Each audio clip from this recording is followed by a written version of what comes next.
Buenos nachos, amigos, and welcome to Through the Tomes, a fun little D&D adventure where an amateur DM guides a party through our first campaign of Dungeons and Dragons, uh, using things like pre-built adventure modules, adventure settings, using the tools that are available out there. To kind of show you can too. If we can do it, you can too. If I can do it, certainly any of you can do it. I'm PD Rave, the amateur DM in question. Here with me is my party. We've got playing Wind and Summer, Daisy. Hello. Today I'm joined by my new friend George, Yes. my little succulent. Hi, Yes. George. We've got playing Toby Underborough, Brett. I don't have Tensor's floating disc, but I do have Canadian Tire's hockey puck. Yes. So it's almost as useful. It's same thing. We've got playing Lucius Cilero, Matt. I have my my A&W mug, which is currently holding Death Before Disco Porter from Left Hand Brewing. Nice. And playing Cilero Talion, we've got Drew. I've got a nice mug of tea and a robe. Is that a Live, Laugh, Love mug?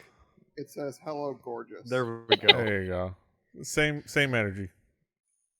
No, we do not lower ourselves to live, laugh, love. Yes. Look, I needed something tonight. Hey, it looks big.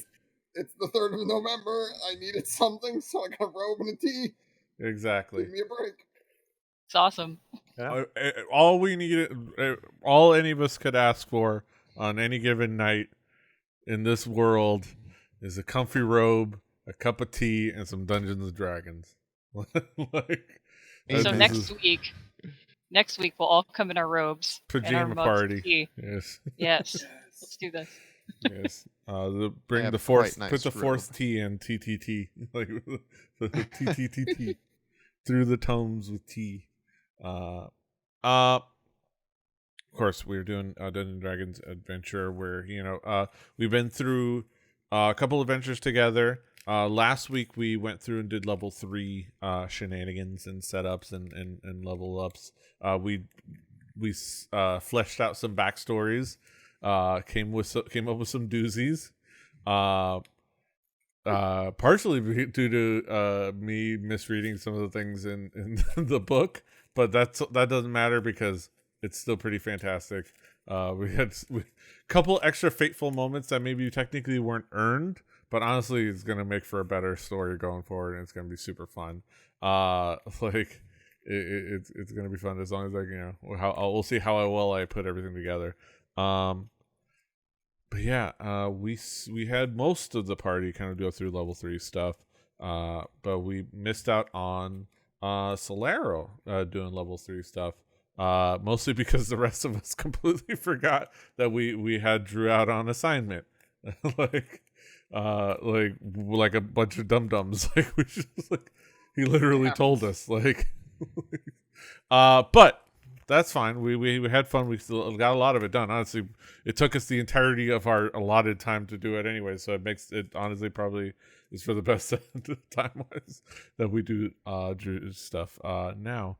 All right, so what I did do, and I was going to tell you first, but I'll tell you now. Now, if you're looking at your character sheet, I already leveled you to level 3. I did like the automatic stuff that I already knew you were going to do. I figured you were going to continue to level your ranger. I imagined you weren't going to multi-class before you reach level 3.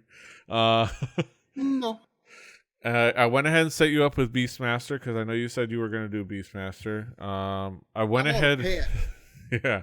I went ahead and rolled your hit dice for your HP for the level, and I managed to roll a 10 with maximum hit points. So you actually have the most hit points out of the entire party right now. Good. Sponge. Considering I'm the tank anyways. Yeah. So it worked out, but I did leave a lot of it. I did leave the rest of it open. I think there's if you look through your to builder, so at level, I think everything is all pretty much set up because there's not much else to set up. You'll manage your own spells and whatnot. I think you don't have to like prepare spells. I think you just know a set of them. And then, but So where is this? so if you go to your character sheet and you click the little hammer and anvil. Okay. Hammer time. And then I think I'm trying to remember where it needed input from you. There was a skill proficiency that it was asking for, that I wasn't sure if you had it. I don't know if it added the skill proficiency, but I think to pick one out under description. I think there was a skill proficiency still needed to be picked out. I don't know if you gained it from leveling up, but so you just click where it says choose a skill, and then you can choose a skill. Oh, jeez. Okay.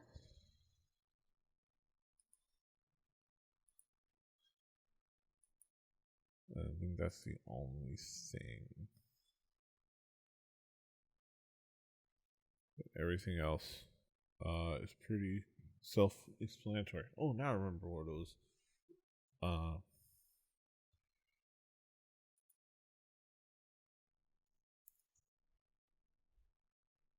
And okay, and then Okay. So I think I'll go acrobatics. makes sense. I'm assuming that this is something that was added and needed to be picked, or I have no idea. okay, there you go. Yeah, it looks like it. Yeah, it locked in, and it's all set there. Okay, there you have acrobatics. This is one the fun debate of acrobatics versus athletics. You're gonna feel it. Athletics check. It's like. But what if I did a flip during that and made it an acrobatics check? We don't know. Oh, the part I forgot. I forgot to mention my beer. I should mention my beer. Okay. I felt bad for stealing your thunder. Yeah. Oh, I usually go last, anyways. I'm having cerveza hatue. Cerveza hatue.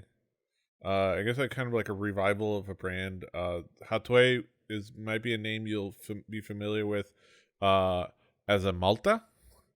Depending on where you are in the country, what region you are, you might see some Malta Hatue.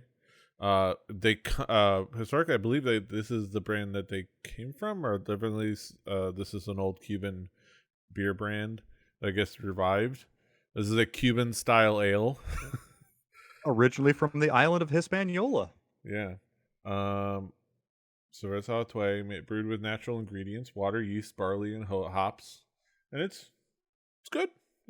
I've had a couple already throughout the week, but it's good stuff. It's like better. It's a nice light ale. It's definitely my aunt liked it, so.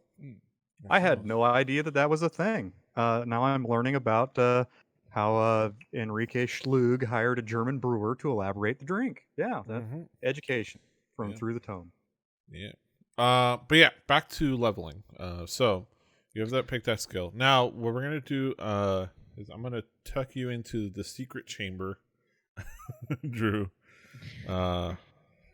This is a weird euphemism, and I don't know if I'm on board. Go for it. We're gonna go through. So what I wanted you to do is go into under sources, Explorer's Guide to Wildmount, and Oh, you're talking about okay. Yeah. I assumed that we were looking at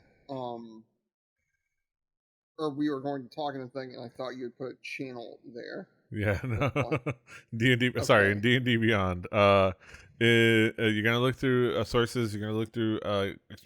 Go open up Explorer's Guide to Wild Mount, which you should. Like we have access to. Under chapter 4, you're gonna click on Heroic Chronicle. It's gonna be under Dunamancy spells. Okay, so look under the drop down sources. Yeah, under Right. drop down sources, Explorer's Guide to Wildmount, which is going to be that book. And then under chapter 4, you're going to open up Heroic Chronicle. I do not see it. And then once you, Oh, there it is. Okay. under And Dunamancy. then what chapter? I Chapter got it 4. in the chat. Okay. Heroic Chronicle. Yeah, Heroic Chronic. Cool. If you want that Heroic Chronic, just hit up old Lucius. Oh yeah, He knows the guy. you know he got the hookup. All right, we're gonna go into the whispers. So the rest of it, whispers. So BRB. All right, so what we did with this is we fleshed out a lot of our backstories for everyone. Right. Which is let me see. I realized I didn't do yours. So we're gonna go through all realized these. just now that I still need to type mine all the way out. Yeah. But we're gonna take these and put them. We're gonna use these to kind of like add more fun and a little bit of random chance. And it's been kind of really cool for everybody. They've added some like cool stuff that might come up, including one that's gonna be a huge issue for me as a DM. But I won't reveal that one. But that's obviously secret stuff. But like, boy, oh boy, I've been having to Google a lot of stuff about how to handle certain scenarios. But it's gonna be fun. So, all right. So we're gonna go through everything. And we're not gonna read. We're gonna treat this like an open book exam and read none of this and just look at tables. Gotcha. So we already know your homeland, which is you are from, I think it's the Marrow Valley, if I remember correctly. So you're from Rexingtrum, and that should be in the Marrow Valley. I'm gonna open up another thing. If I remember correctly. No, okay, no, you're in Zemni Fields. Yeah, Zemni Fields. Okay. Yeah. I was going to say. Zemni Because Fields. it was the fact that I sort of fled there because of Yeah. the woman I sort of left behind. Yeah, and all the that job and and this. whatnot. So Mhm. yeah, pretty much. We're gonna skip the hometown. We already know where the hometown is because we already figured that out. So we won't have to worry about like rolling for that stuff. We already know your background, which is charlatan, so we don't have to roll for that. I love that I can look. I can see Brett having a conversation with the other folks in the corner of my screen, like Nice. they're talking quietly with each other. So we don't have to worry about that. So what we're gonna start with is social status relationships. If we stick with what from your background, since you're from the Dwendalian Empire, your status is going to give you a rival. So, and we'll figure in this. I'm just going to write down one rival, and then we'll populate information on that as we go along. And we could get to like a few steps later. But we get one rival in the Dwendalian Empire because of the charlatan. Probably right this time. Okay. Western Deer. So settlements. So we're gonna figure out settlements. We already know yours. Yours is Rexington. So we don't have to worry about rolling for that either. So that's easy. That's a city. So raise family. So family, we already know number of parents. 0. Number of living parents. 0. So what we can do is, if you have an idea of how many siblings you have, we can stick with that, or like that's pretty locked in. But we can also roll for the amount of siblings. If you wanted to add a little bit of like random chance to that. I say sure on that one, like, because I didn't have really a solid idea on how I wanted my family to actually look, besides the parents being dead. Yeah. So we already know we don't have to worry about the number of parents, because living parents 0. What we can do, unless we, because parents, as you say, it says 3 or more. It can include not your like literal parents. But we can stick with just 0, or like it could be like, oh, you had a community, but I think you were mostly raised on the street, so you didn't really have anybody that you would consider a parent. At least not that strongly. But yeah, so all you have to do is roll a D100, and then we'll figure out what to roll after that. okay, hold on. Let me open up a second page with D&D Beyond so I can do that. As per, I don't feel like breaking out all my dice because I put them away because we roll mostly here. Yeah, and we can also even like roll in Discord because of that bot whenever we feel like it. But I don't want to do it now because it would be in the chat where everyone can see. Okay, so wait, is there a way in D&D Beyond to do 100-sided dice? Yeah. So it'll be, if you look at under your D10, you should see your two what looks like 2 D10s. Oh, That's okay. a D100 because Right. I busted out. Yeah, it's because you roll 2. Yeah, because you roll 2 D10s, and usually you have a D10 that's you can pick single digit that has double digits on it. That's like 10, 22. And then that'll be like the...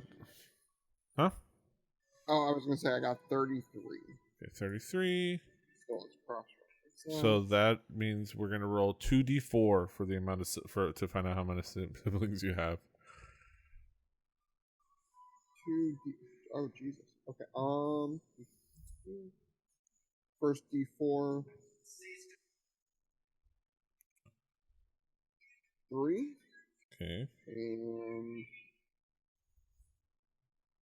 1. Okay, perfect. So 4. We're gonna have 4 siblings.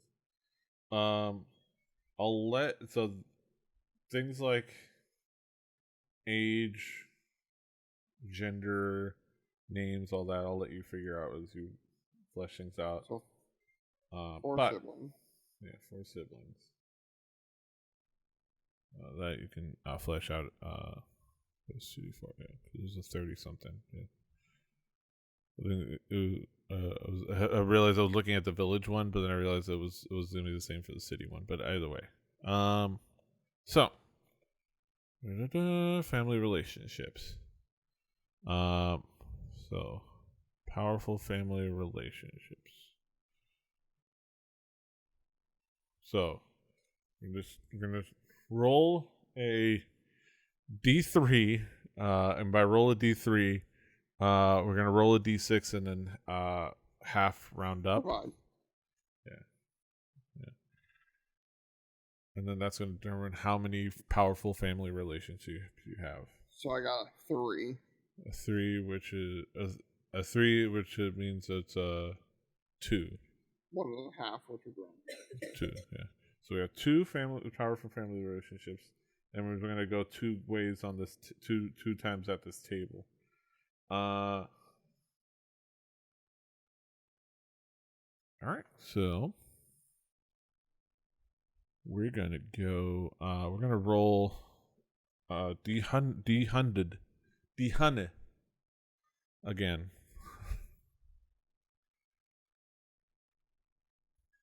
Okay.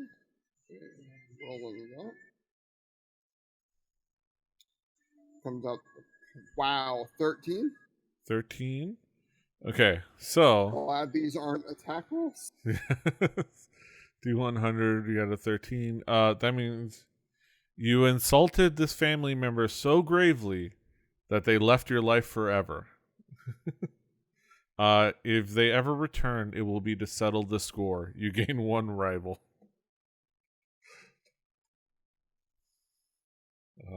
So now we have 2 rivals that we're working with. So we'll let those out in a minute.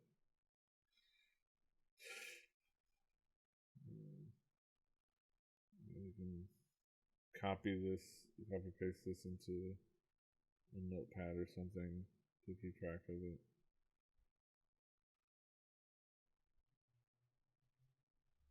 Okay. Rival. Okay, so now we'll roll for the second family relationship. Another D100. Another D100. Yeah.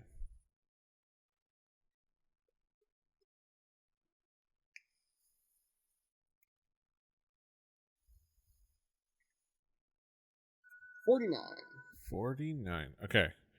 You and this family member have a friendly rivalry and are constantly trying to best each other in an activity, craft, or other pursuit. You visit occasionally to test each other's skills. You gain 1 rival. But a friendly one. But a friendly rival. It's like trying to, one-upsmanship.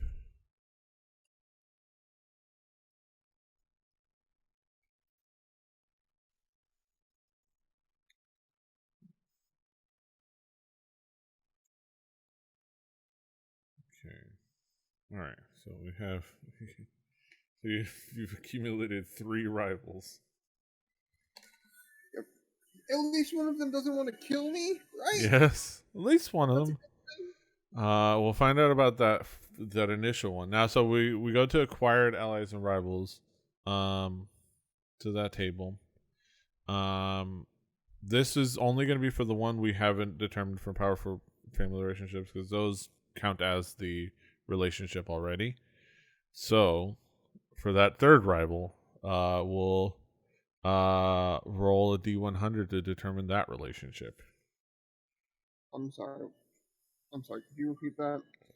We're going to go to acquired allies and rivals, which is going to be the next table. No, we did. And then now we're going to determine that other rival that you got from your charlatan background. We're going to determine that relationship. You're going to roll a D100 for that. Under rivals. 5. 5. This person believes that you murdered their sibling. Regardless of your guilt or innocence, they are out for your blood.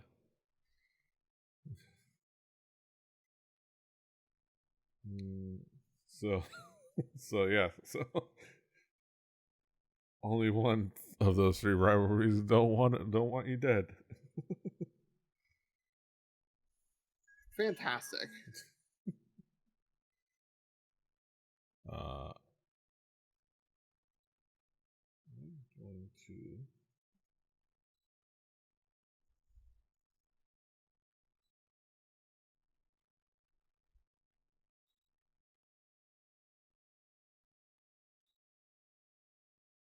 I'm going to take care of fleshing out that one. What, the charlatan? That one. The one that believes you murdered their sibling. Gotcha. Fair. Just because I like the fleshing out the details. I think that could be something where that's somebody that's out there that you don't really know of. Well, okay. All right. So, let's see. So, okay. Head to ally and rival identities. I wonder if we had. Let's see. Did we have to? Well, so I'll let you. We'll skip the ally rival identities because I'll determine one right now for that one because for a secret identity. Or actually, no, I liked.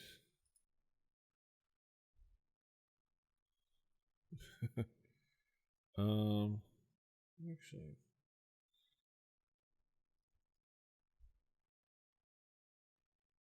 Okay.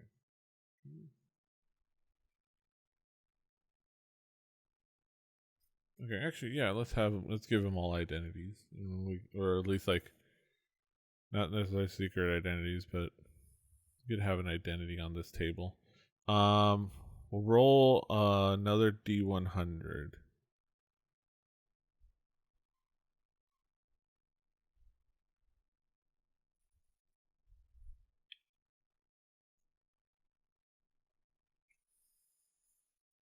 $31. 31. A cult fanatic. Cool. So cult, this is the Charlotte the insultant. That I already figured out. That's a separate one. Oh, okay. This is the one you insulted. They may have become. I don't know if you want to play it out. They may have become a cult fanatic afterwards, or that could be something that happened after. Maybe that's why I insulted them.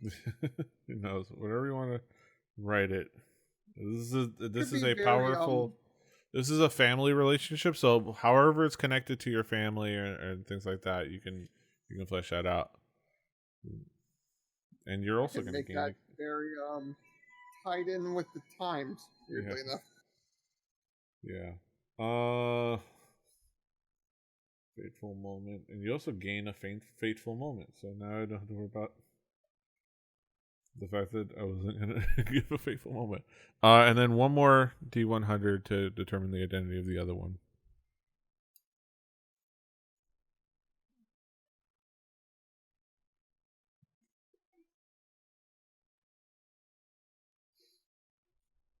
$32. Another cult fanatic. Let's re-roll that. IS2. Yeah. I'm like, that's way too close to not be the same thing. Yeah. 29. 29. Occultist. Let's re-roll that. This is basically.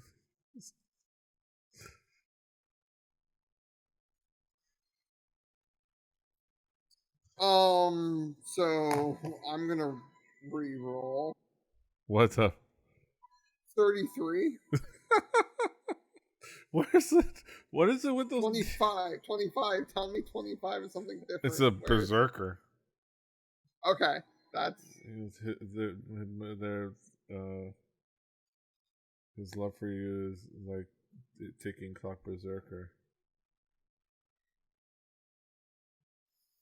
So medium humanoid. So you can that'll give you a little bit of a seed of inspiration for fleshing out that. If you hover over berserker, it gives you a stat, and you can like figure out that path in life and figure out how this person is your friendly rival. This is fun. All right. So we have you insulted somebody in either because they were a cult fanatic or they became a cult fanatic. You have a friendly rivalry with a berserker. And unbeknownst to you, somebody believes you murdered their sibling. So that one, you'll have to know to not know anymore. Forget it. All right. Fateful moments. So you gained a fateful moment because of the cult fanatic. So we're gonna roll a d20 and figure out a fateful moment. There's a couple that I will have to. There's a couple for sure that if you get them, I'll have to have you re-roll, and I can't tell you why. But hopefully we don't land on them. Because it might have to do with just because of other backstories and how it would just like, even if it could be played together, it just it adds too much complication. But go ahead and roll that d20. A mysterious stranger gave you a gift that saved your life while you were lost in the wilderness. Roll on the. Ooh, nice. That was number 3. Nice. Okay. Okay, so what we're gonna do? So roll on the ally or rivalry identity. So basically, roll a d100. We'll figure out the identity. Then, and then you're gonna get a magic item that you will have secretly had this whole time. So, and maybe never used. 37. A druid. Oh, okay. A druid. Ah, that makes more sense. Yes, a druid. Some random druid. And so, a mysterious stranger gave you a gift that saved your life while you were lost in the wilderness. It was a mysterious druid. Saved your life with an item. And then what I'm going to roll. So, I'm going to say... Magic item I will roll for this. And possibly re-roll. If it's not good enough. 98. Saddle of the Cavalier. You can't be dismounted against your will if you're unconscious, and attacks rolls against the mount have disadvantage. That makes sense. He threw me up on a horse or something. Yeah, And got me out of a dangerous situation. Yeah, so essentially he put you onto his horse that had this. And okay. So if you can't be dismounted against your will, movement warding. And you couldn't it got you safe. So that could be something in your, I don't know if you would have that carrying around. That's a big thing. I guess you can just put that saddle of that's one of the standard magic items. So you should be able to find it under your equipment, and add saddle of the Cavalier as something you have in your disposal, or you keep in your backpack, or I don't know how you keep a saddle on you at all times. I mean, I don't necessarily have to keep it on me at all times. But if I know I have it, then it could just be on whatever mount I'm using or whatever. Yeah, and then you have it, you take it with you anywhere you, settle up somewhere. You settle down, you leave it in your apartment, or you leave it, or you leave it, when you guys finally get horses and stuff. That makes sense. Okay. Added saddle of the Cavalier to my inventory. It's green. Is that special? It means it's uncommon. Ah, okay. So it is. It is World of Warcraft rules. Yeah, it is rarity colors. All right, so that's cool. All right, so now we get to the most important part, which is your favorite food. We're gonna roll a d8 and figure out a food in the Western Winendeer table, and that'll be your your favorite food that What, kind of why like. Western? Oh, that's because that's where I'm living. Yeah, well, that's from where you're from, so it's all determined by homeland. So you're from, Gotcha. Zemni. We're from Rexington. You like that like one of these is sauerbraten. Like this is like the food you grow up on, the food that even if it's like that was like another life. Comfort food is comfort food. Like like Right. so. You'll roll a d8. Okay, so let me see. D8. Mm-hmm.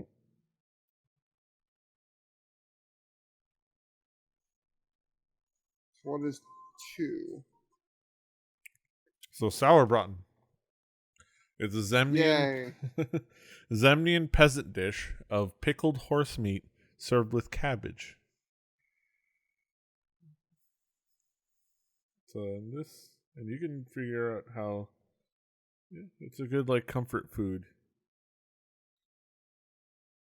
I probably grew up eating some sauerbraten. I know how I want to make that his favorite food, I think. Yeah.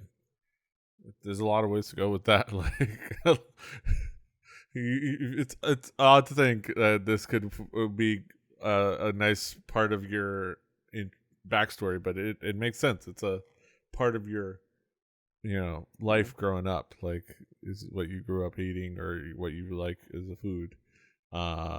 It's such a thing. All right, so. Here's something the other fun part. Mysterious secret. This table, you're gonna roll a d20, and we're gonna have a mysterious secret.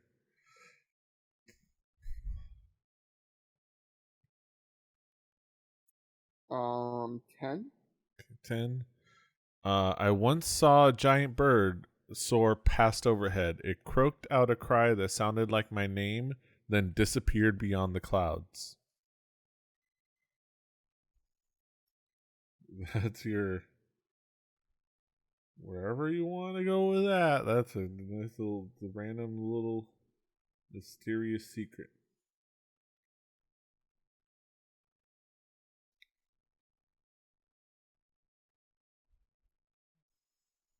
All right. Okay, and then so prophecies. So basically this is like goals for like 3 like aspirations or goals. So what we'll have is like for your character we'll have like 3 goals. Let's see, first is goal, second is okay. So 3 one of them will be short term or an immediate goal. One of them will be long term and one of them will be like your arc ending goal. So the long term and the arc ending goal that you can work on your own and that you can figure out on your own and stuff. What I want to do is roll for the immediate goal because that could add a little bit of a nice little RNG fun to the short term. So it'll just be a d20 roll. Okay, and I got a 5. Okay. Ooh. I will join a blood hunter order. My new comrades in arms will make me powerful, but I must pay a steep price for that power.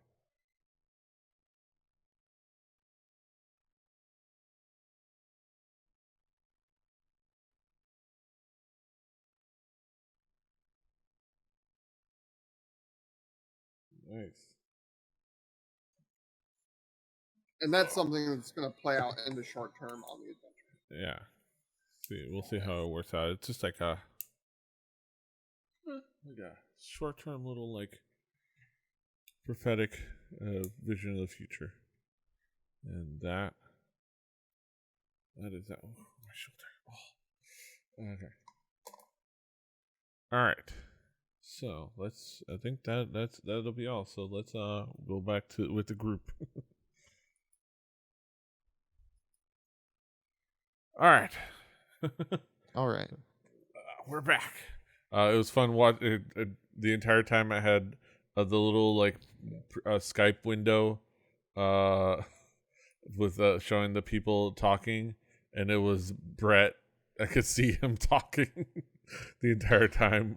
I don't know what you guys were talking about, but I could see him we're talking about important Dungeons and Dragons stuff. Actually, we were talking Yes. about Dungeons and Dragons stuff Yeah, for quite a for bit a of it. while. yeah. We need to release a secondary, like The back channel. the back channel podcast.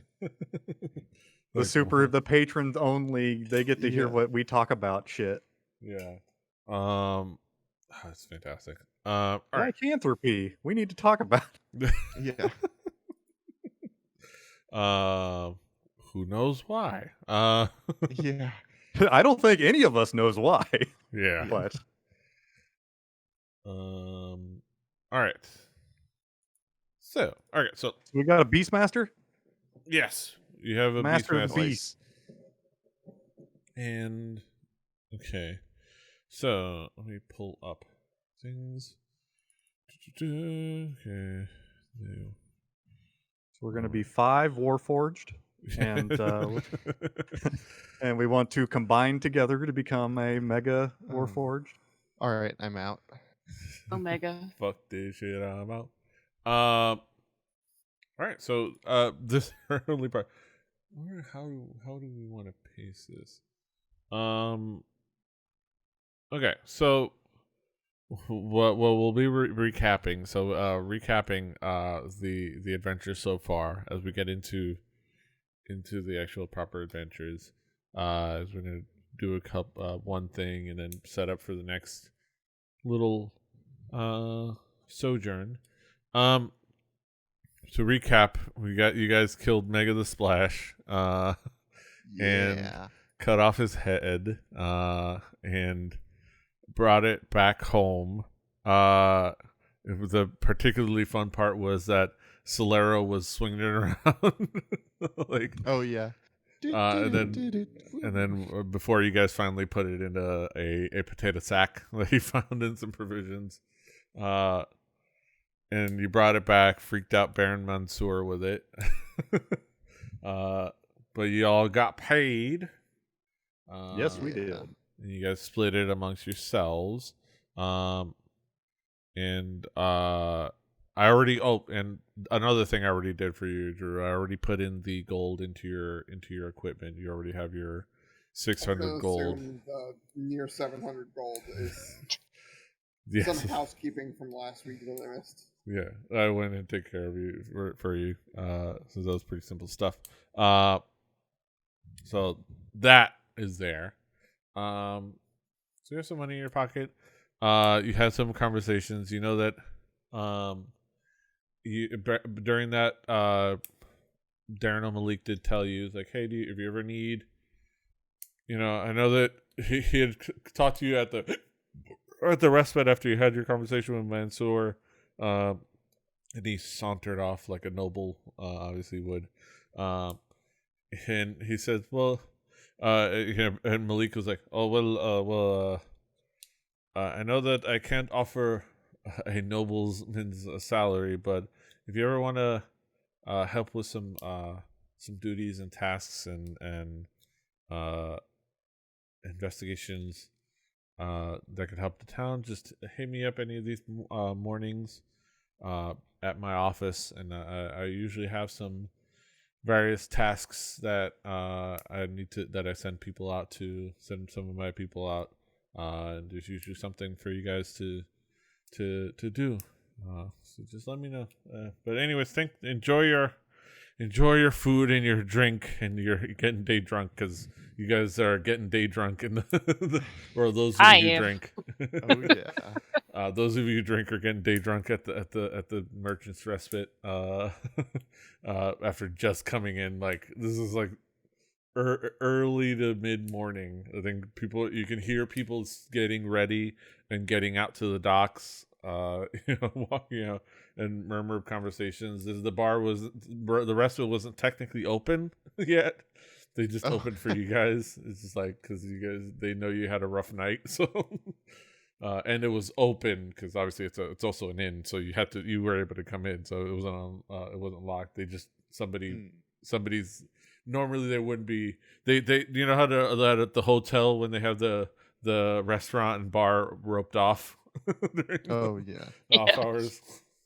They have that, there's nobody there working there, so you can't get a drink. So, but normally they wouldn't be working there, but somebody, they woke them up and said, Somebody "Hey, took the velvet rope off for us. yeah, and you guys are sitting out and you're having some drinks and stuff like that, having a morning, and Beer and a bath. Nothing like And an more AM beers. drink.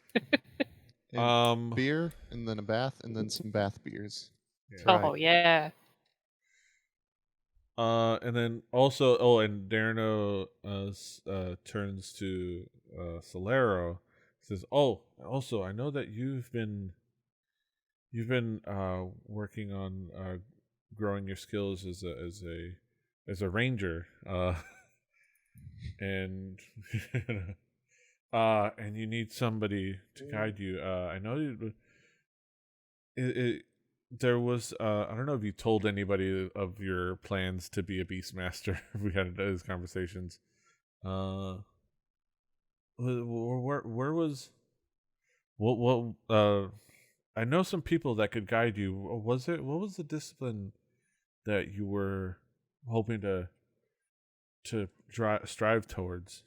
This Italian. I was looking to further my friendship with the beasts in the forest. Yes. I know a friend of mine that can guide you with that. So let me I'll send them over this way. I presume you can still be found for the next little while here at the respite. So I'll send them your way. Thank you. And then is there anything you guys talk about in the meantime? Well, Y'all see that doppelganger fall off that tower? It was pretty cool, huh? Oh man, that's great. I don't know if we actually saw it, but Just you know. splat. yeah, I mean, you guys just splatted. Well, and it saw it become a doppelganger again and run off. It was a splat and then a reforming of a doppelganger. Excellent.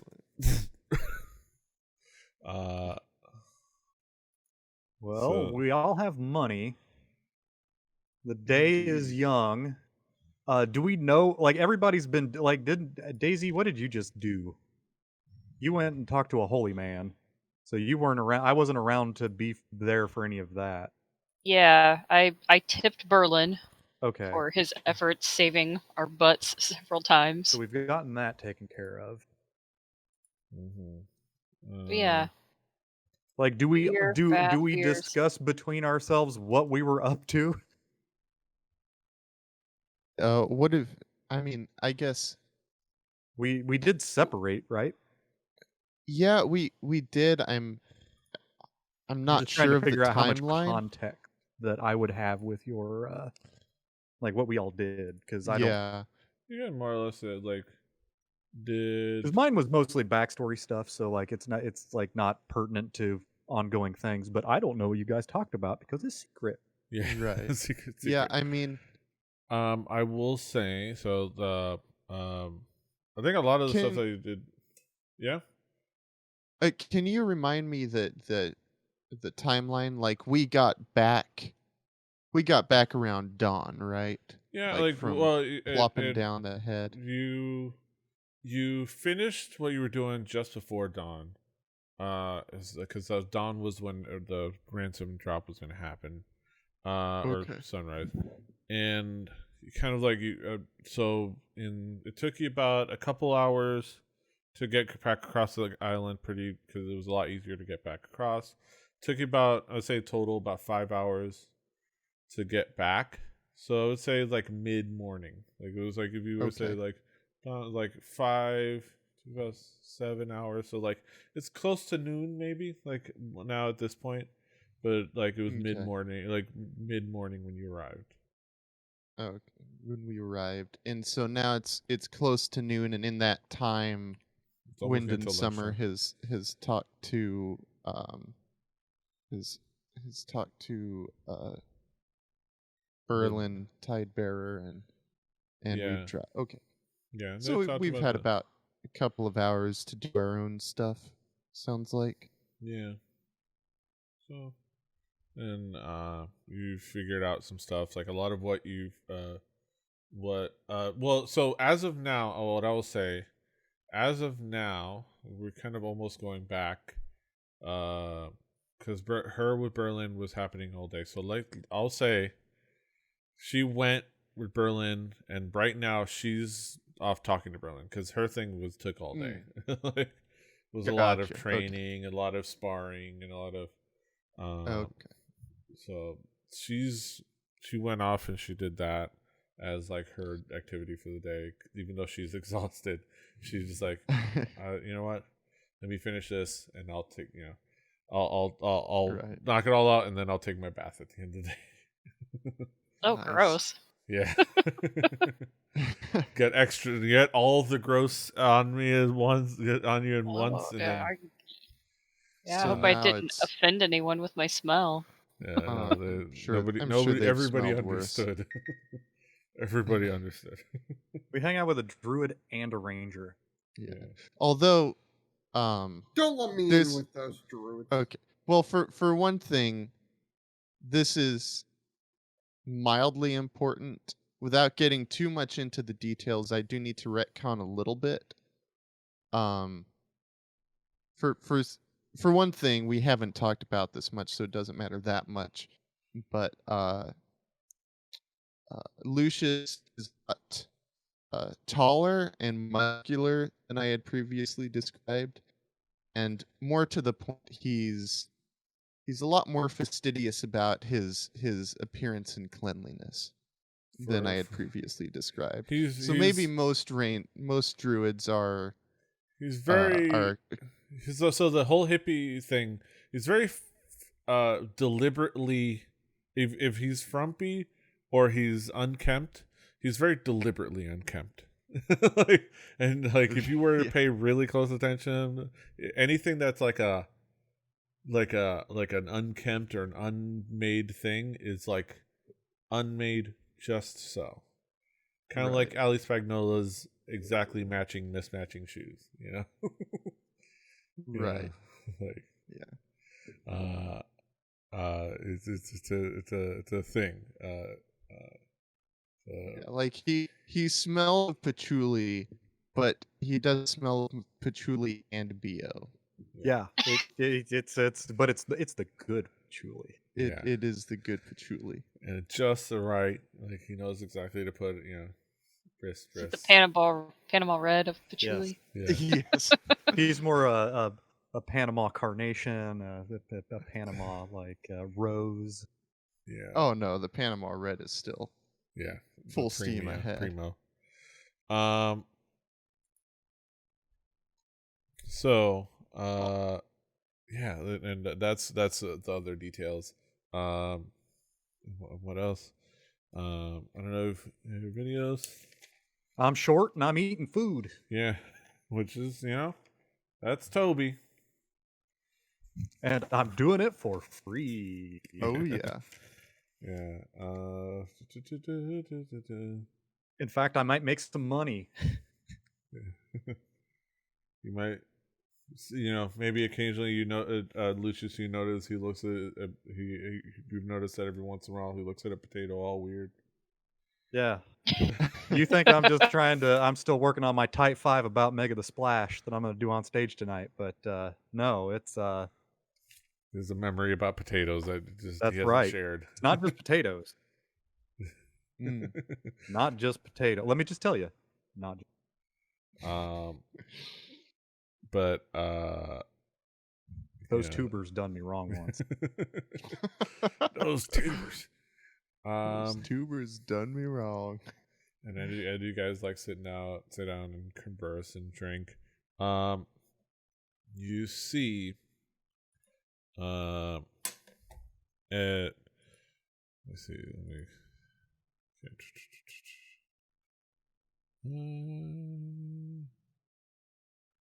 Yeah, I'm probably sitting down for lunch, eating, asking what Tobold and I guess is Cilero there as well, or has Cilero's Cilero hanging gone out. off to? Solar's still there. Okay. He's sitting around. He's keeping an eye. Presumably, I don't know what he's doing, but I imagine he's keeping an eye out for somebody he's waiting for. But, the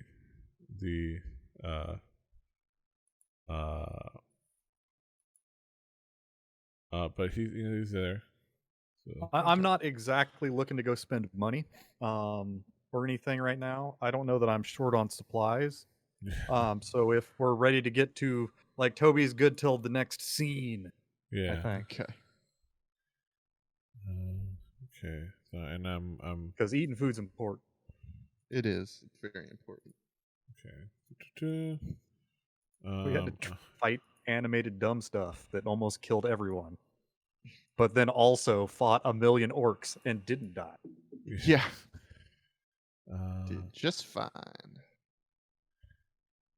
Okay. Mostly. All right. Mostly. I think I'm gonna pass. Time on you that- almost that drowned, Yeah. and then a seal saved you. Yeah. Good times, everybody. Oh yeah, I'm workshopping some tunes while this A is going on. ballad. Yes, the ballad of bribing a seal.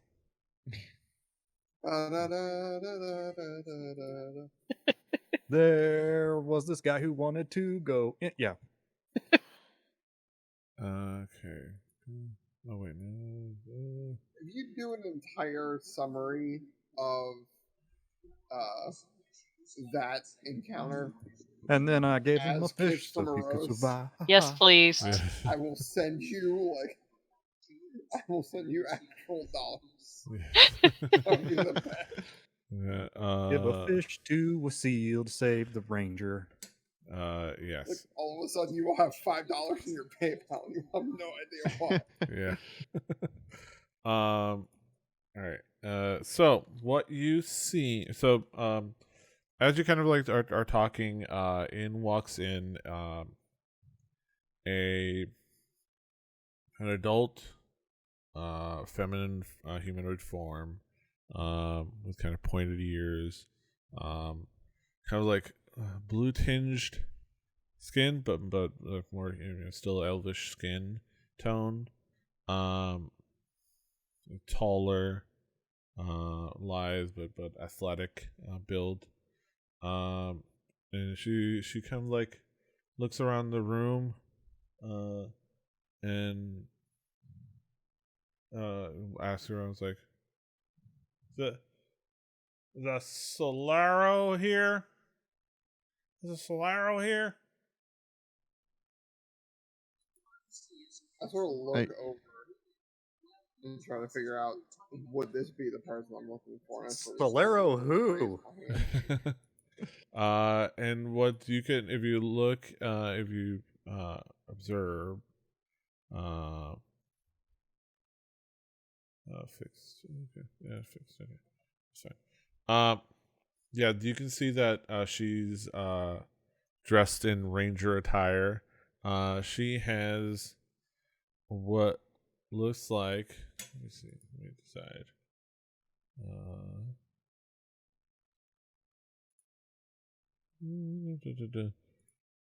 As I decide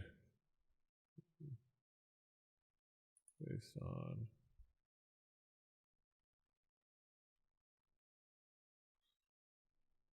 okay.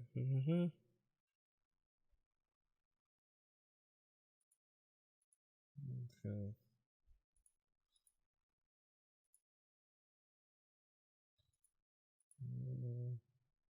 I'll figure that out. There. I'm like drawing up a character as we speak. I mean, today at 10 p.m. On the Discord, you spoiled what we're doing. Yes. I was curious. Cool. Okay. I'm curious where this is gonna go. So you see it, and let's see, what is? I'm trying to see. Cilero's secret girlfriend. Yeah, he's gonna join Sea Org. I'm trying to see. So you see a ranger, And then I'm trying to remember. I'm trying to figure out on the fly. I should have planned this out earlier, but I'm figuring out on the fly what makes sense for this character. Roll the bones. Let's see. Okay, that's it. Okay, has to be quarter lower.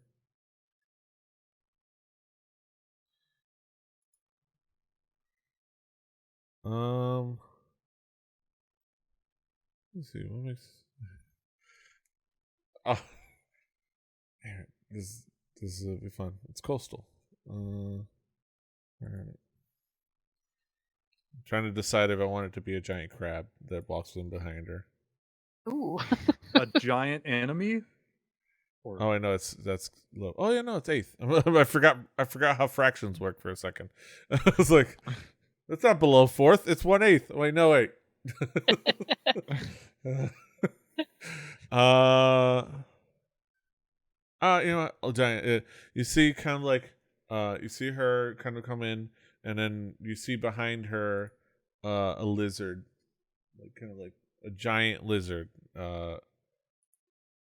large. It's large size, kind of peeking, and she shoos it outside because it's large and it doesn't belong inside. This is. No pets in the establishment. Gotta go tie her lizard up out in the post. It's like, and then it's like it sulks and then backs out. How abnormal is this? They like people in the establishment know, or like look at her and they know her, so she seems to be known. And then somebody, the person working behind the bar is like, "Oh, hey, Llama." He's sitting right over there, and he points to Cilero. I was like, "Oh, pleased to meet you. The name's Llama. I've been told by our esteemed Marquise that you needed a little bit of help getting connected to your path going forward as a Beastmaster."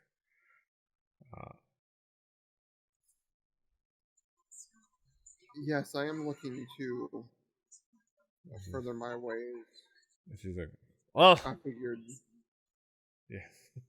Well, I'm just the girl to help you out." And she excitedly sticks out her hand to shake yours. All right. Seems way too excited for the moment, but I reach out and shake her hand. Yeah. Happy to learn. Yes. Well, the key thing is, and she walks through some of the she has to kind of, for the brevity's sake, she'll walk you outside. Like, come with me. We'll practice. I'll show you a little bit about how I communicate and talk to my skiffles, and you know that can translate. And then we'll go out today, and we'll go out we'll go out tomorrow, because I know you guys are a bit exhausted today. We'll go out tomorrow, and we'll go find you your companion. I think you're ready, but let's first see if you're ready, and then she kind of guides you out. Do you follow? Yeah, imagine you follow her outside, a little reluctantly, but you kind of follow her. So she kind of walks you and guides you a little bit of you're proficient in wait, no, she's proficient. Oh, she I'm gonna make her proficient. You have the power, Petey. You are God, after all. That's right. Yes. She can be whatever you want her to be. What, sculpture? No. Let me see the background. Sailor. There you go. There you go. Okay, that makes sense.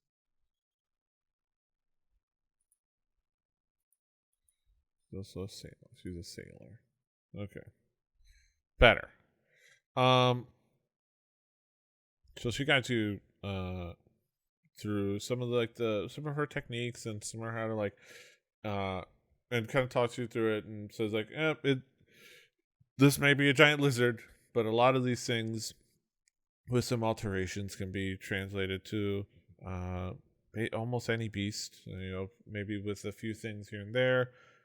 With some beasts you'll have to do a little bit more of standing back before you approach. Some of them you can kind of be a little bit more forward. Some of them you have to and then she'll walk you through some of the different techniques and how with certain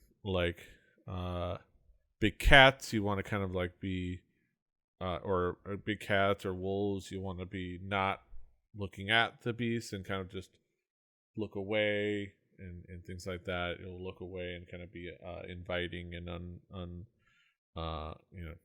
non-threatening, things like that, and walking through the random techniques, and you are taking it in, and it's all kind of connecting with you, and you're starting to really feel oh, this yeah, I am this all makes sense, and you kind of a lot of it things you knew by instinct already, and she was just locking it into formal technique, some of the things you already figured out just by hanging out with animals. She kind of formalized and turned into proper skill. So you are now officially on the path to being a novice beastmaster. You started your path. Well, that took a little bit of time, and then obviously you're a beast apprentice. Yes. She showed you some cute animal memes, yes. and some old ancient vines of animals being cute. Yeah. She showed you her lizard Look doing at all fun of tricks. these chickens. All of a sudden, on the veterinary side of TikTok. Yes. That's right. Yes. No. It's fantastic. Yeah. And of course, you guys make a date at an appointment to meet up the next day to go out and find yourself an animal. It's I figure depending on what animal you're looking for, we can figure out when would be a good time to go. What animal do you feel most connected to? What are you thinking for a companion?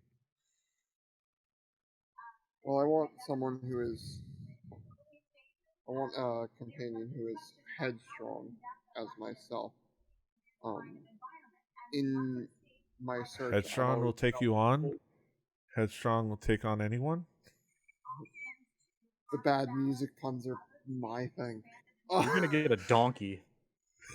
Have you met me?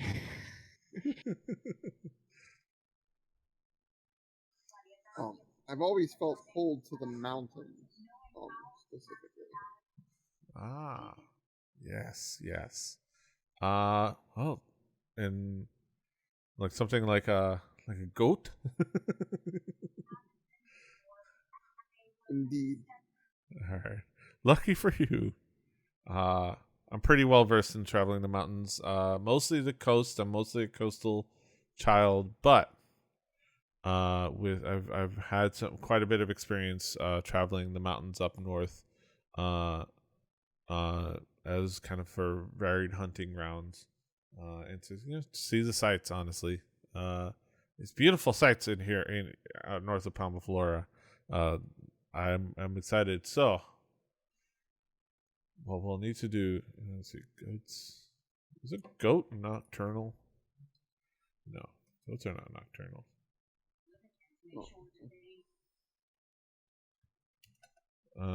Mountain goats.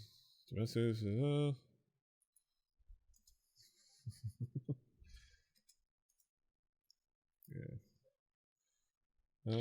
As Cilero leaves with this blue woman, Lucius turns to look at Tobold and just says, "Well, I'm gonna go commune with nature if you'd like to join me." As I'm eating, I'm like half into a pulled pork sandwich, and I'm taking it to go with me. Yeah. Awesome. You guys just I don't hanging even out. say a word. I just keep on chewing.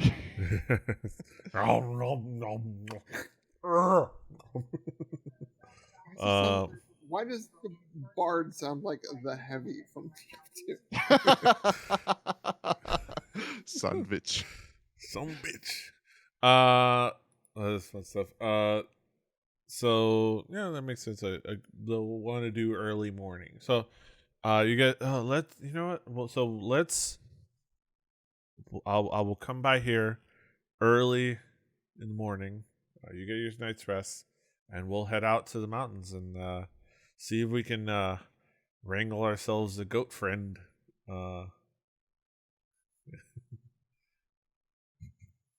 Deal. Going to Ram Country. Deal. Yeah, Put my hand back out. you guys shake hands. It's like, all right, have a great day. And then she kind of like saunters off, a little excited. I look forward to watching somebody try to break a goat. It's gonna be a lot Saddle of up and ride. That's right. How big is a mountain goat? Let's see.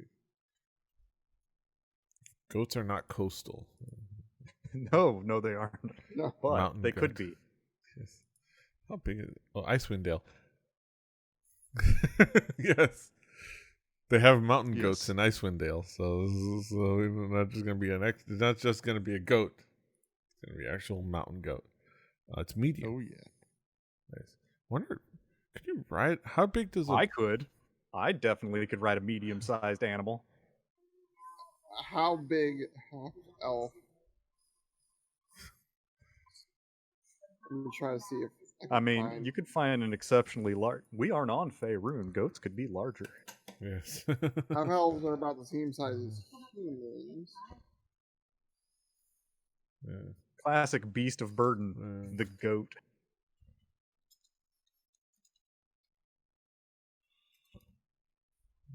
Okay. Needs to be one size for your question. The mount normally needs to be one size category larger than the creature mounting it. Blimey. Ow.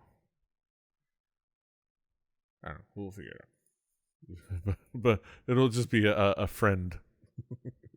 It'll lead along. But okay, That's so that terrible. Sorry.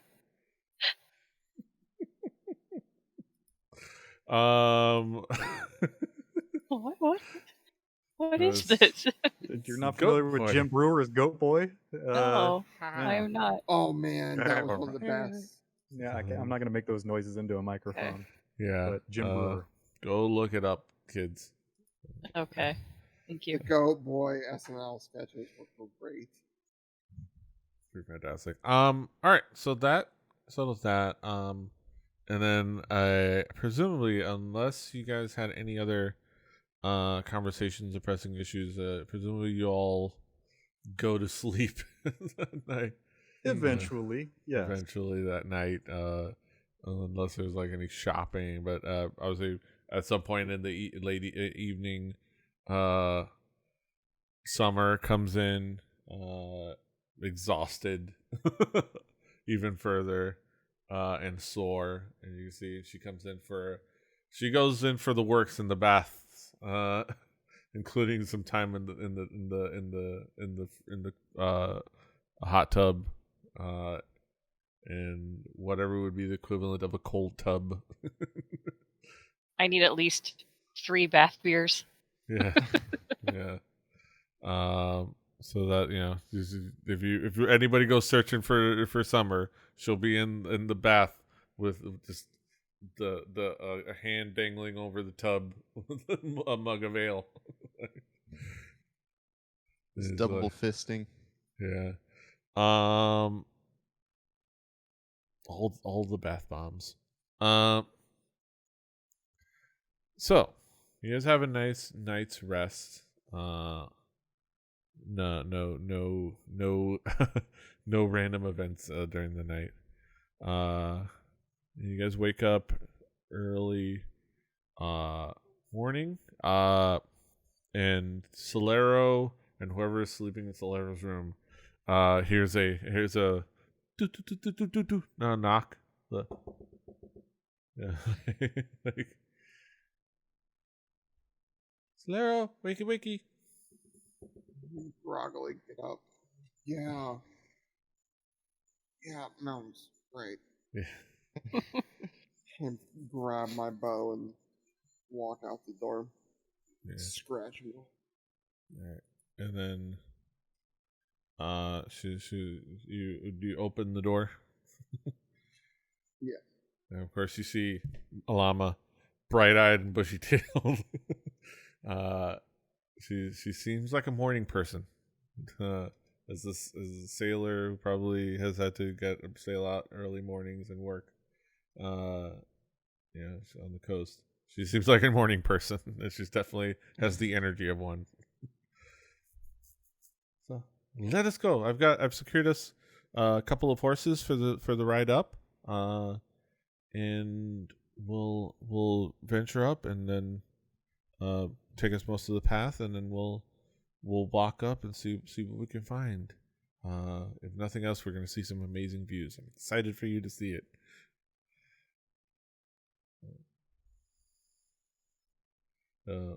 Let's go. Giddy up. Try to follow close behind. Then I presume you take the saddle we talked about. Yes. Just because out of habit, whenever we're gonna go on horses, then just grab it. The saddle I've had definitely this whole time. Yeah. Those are easy things to just stuff in your pocket. And Yeah. I mean, you see, he's had it the whole time. Like Yeah. Lucius has been. yes. You know. You this one thing that you remember is that usually he has the saddle that he stores away in his luggage that he unloads when you travel permanently from place to place. Like when you pack up to move to a new place, he'll have this like saddle it's actually a really nice design, and has a nice it seems like from another countryside, but it's kind of like his lucky saddle. I don't know how much he's talked about, but it seems to be his go-to saddle, and he'll even swap out what they provide him politely, presumably, or not. I don't know. I don't know his life. But he'll usually I'm swap real out. mean about it all the time. He'll swap out. It's like he'll I have my own saddle, and he'll set it up on any horse that you guys. I already got the one. Um, You have an awesome horse blanket too, like a saddle blanket. Yeah. Oh hey, your cat's lap blanket. chewing on a Look at cinnamon broom. this little turd. She's trying to eat the cinnamon broom, everybody. Yes. It's on video, evidence. Evidence. Proof. Oh, it's smelly good decoration. Yeah, so you guys go out to the stable. She has them pull out the two very sturdy, not fancy but sturdy, young, healthy horses. You do your thing. She has the saddle and stuff. She has her pack, and then it's like, okay. You presumably you went ahead and switch out the saddle. Right. And then the worker's like, okay, I'll take this one. And they take the one that they had already set up for you. Throw it down in disgust. Look at this shoddy craftsmanship. And then you guys ride up to. Let's see if I want to get this here. We're talking about. You guys have a ride up, presumably you guys are getting up to the Hearthstar. Basically, it's like, all right, so we're gonna ride up this trail a little bit north. We're gonna bank off west. Follow me. I'll help you guide you. I know this trail about the back of my hand, and then we're gonna break off the road to this nice little shortcut that I've got worked out. And we're gonna head ourselves up a path to the Hearthstar Peaks. And we're gonna get to some really nice sights up there, and we're gonna see some great living, some great creatures up there, and some great wildlife. That's a word. Some great birds and some beautiful mountain goats up there. Some warm weather. Look a little bit different than from some of the ones that you see up north, but they're still beautiful. They're still sturdy mountain goats. You might find the right one. So you guys saddle up. He's gonna It's alright. God, I wish I had some coconuts right now. Cocoa nuts. Do we still have the hollowed out coconuts? I think we do somewhere, but I'm I not think- going to do that to people. I think they're in a time capsule. Yeah. That 30-year-old coconut. So That's close enough. so and as you guys walk around, so yeah, how have you been enjoying Palma Flora so far? As you guys are out there. The people have been great, but been a lot of work to put in. Oh, super loud on that Sirenscape. What the hell? Oh. Sorry little if people on chirpy the birds. stream for that. Apparently Sirenscape Online player decided to go max volume. But yeah, what was that you said again, Drew? The people have been great. There's been a lot of work to put in. Yeah. Yeah, the people are fantastic. If they really are what makes Palma Flora such a fantastic home. I'm so glad I moved down here. It's definitely a lot better vibe than up in Gordon, where I grew up. It's a lot less elves, and I'm an elf, but sometimes some of them can be a bit much. So nice to live somewhere where there's some more diversity. So where are you from?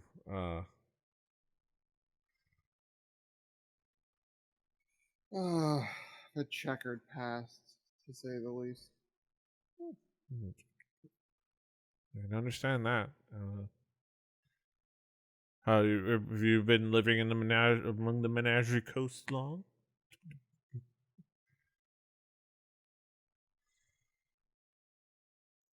Wait, where was I? Why can't I pull up? And it's up to you whether you want to reveal or not reveal. Been here long enough. Yeah. You guys. I've been hearing about. I definitely been hearing you guys and your adventures. Definitely. I know for sure I've seen you guys perform at the Peak or the Respite. You guys are a fantastic band there. Watching you, I know, or at least the crew over there.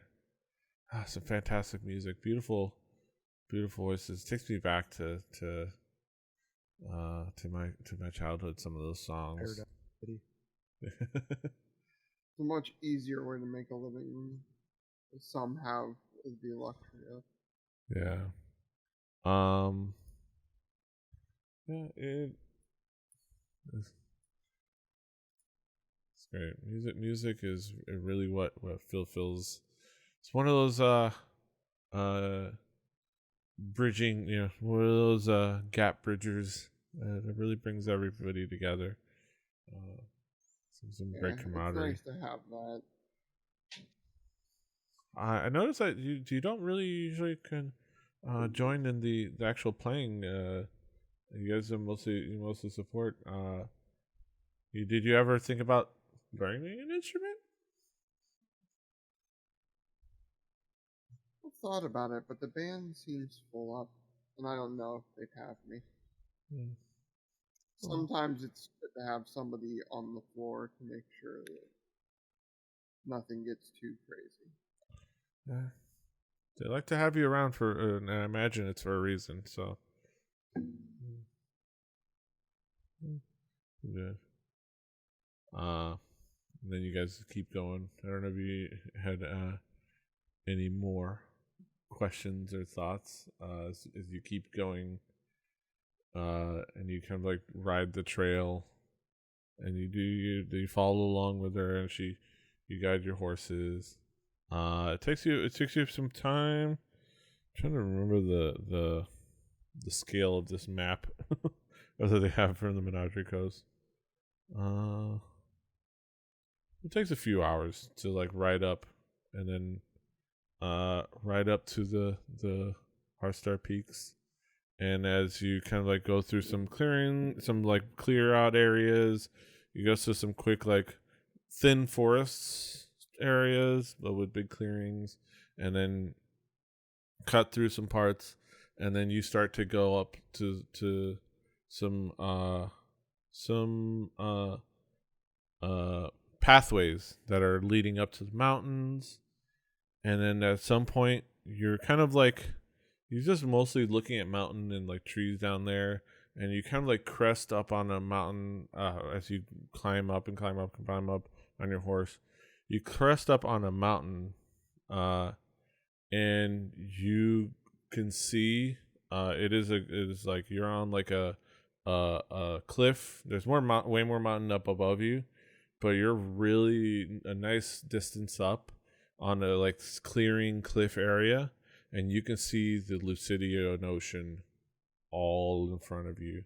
And it is this beautiful ocean view from this. You can see quite a bit of the coast underneath you, but you can see just this vast view of the ocean. And you can see off in the distance the Besafed Isles, like just, and it is a breathtaking view. Like it is this like being on a mountaintop, but also looking out at this coastal like horizon and this ocean horizon. It is a beautiful sight. See, and she gestures like, see, what did I tell you? It is very beautiful up here. Yeah. And she just kind of sits there. Takes a big deep breath in. Yeah, sometimes I just come up here to think. Just look out in the ocean and the endless possibilities and just beautiful sights. All right. We have no time to waste. And then you guys move on, and then you set yourself up. You leave you set your horses up on a makeshift post that she sets up on there, and you start trekking on foot. So luckily, Alama is one of her llama? favorite. There's a llama. Alama is one of her favorite terrains. Is mountains.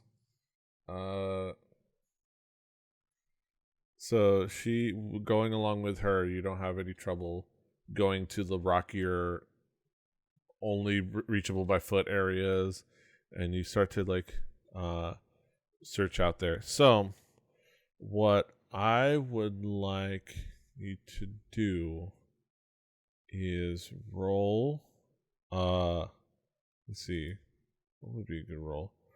Roll a perception check, Let's see. So you should be able to just even like in Discord, just do exclamation mark roll or exclamation mark R space and I think perception. Let me see. Oh wait, no.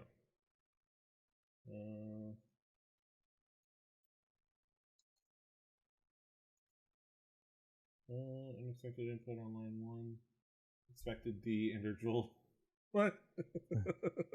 U_OP, LPAR, decimal. That's a hell of a roll. Got P.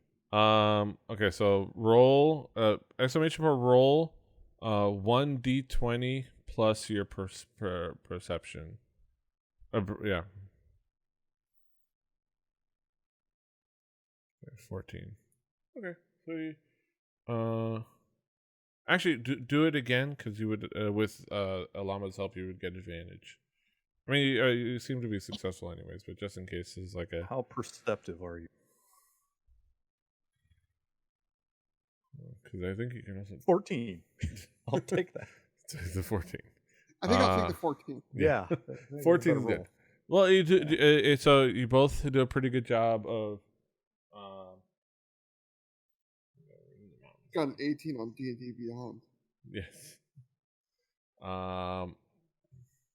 And yeah, either way, you do a pretty good job of both of you kind of keeping an eye out, and looking out, and then you start to see a nice little family of goats. And they're looking at you, and you try to kind of like sneak up on them.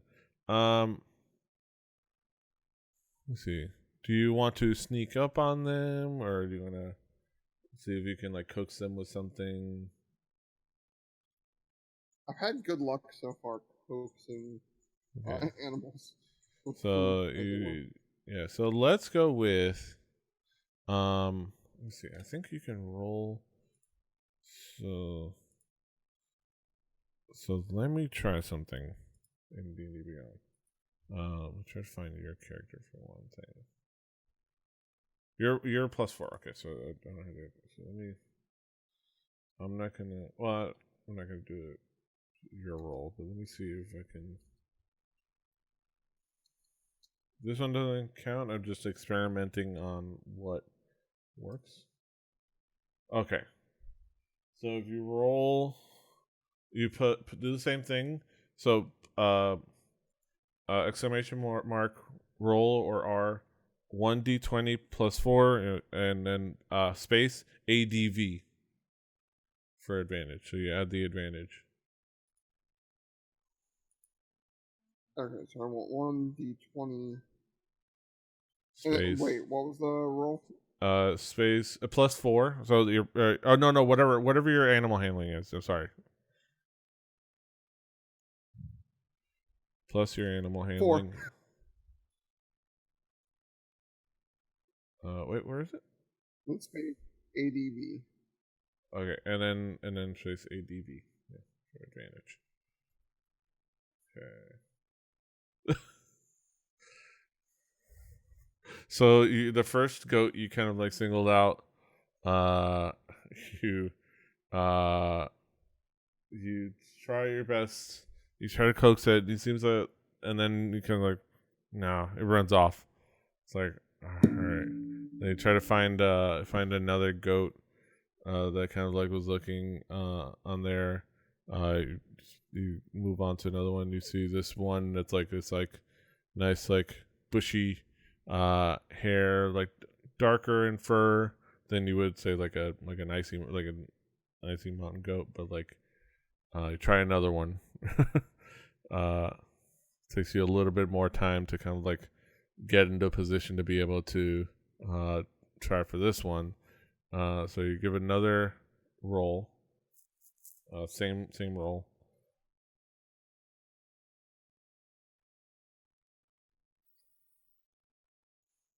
Hold on. Now I gotta remember syntax.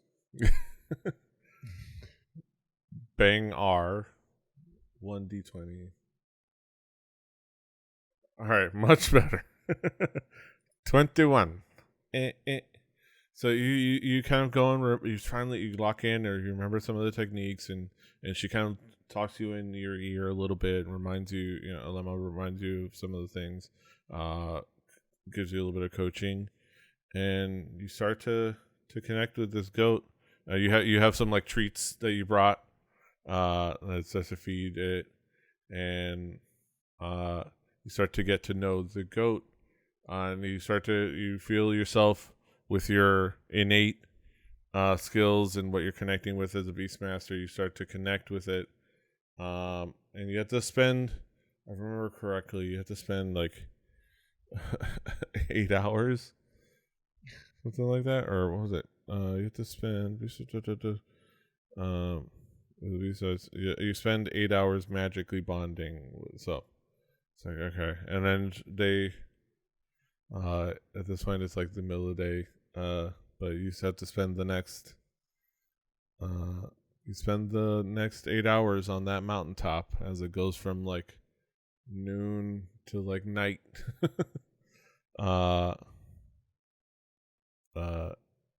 Just bonding and magically bonding with your mountain goat. Yeah, more like putting the time. And then let's see. Beast companion. Okay, and then should be able to. Oh wait, no, not this one.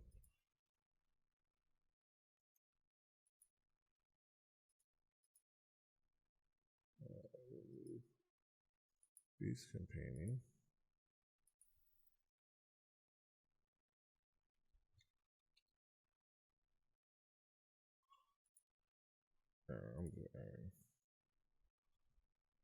It can't be online. I'm breaking the rules for her. You can't break the rules, Petey. You are the rule. But yeah, now you officially have your goat. You got your goat. Someone's definitely got my goat. Yeah. And then that, you spend kind of like your late night. I want to select Beast companion goat. And I'm gonna go ahead and add it to your character sheet and D&D Beyond. Now you have a mountain goat. Gonna start singing about Chavo Guerrero. Yeah. No, that's what I wanted to be named. Yes. A goat named Chavo. Maybe he'll probably block me on Twitter too.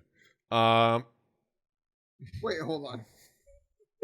I'm guessing. This is a great story. Not the senior. What? The junior. But that's neither here nor there.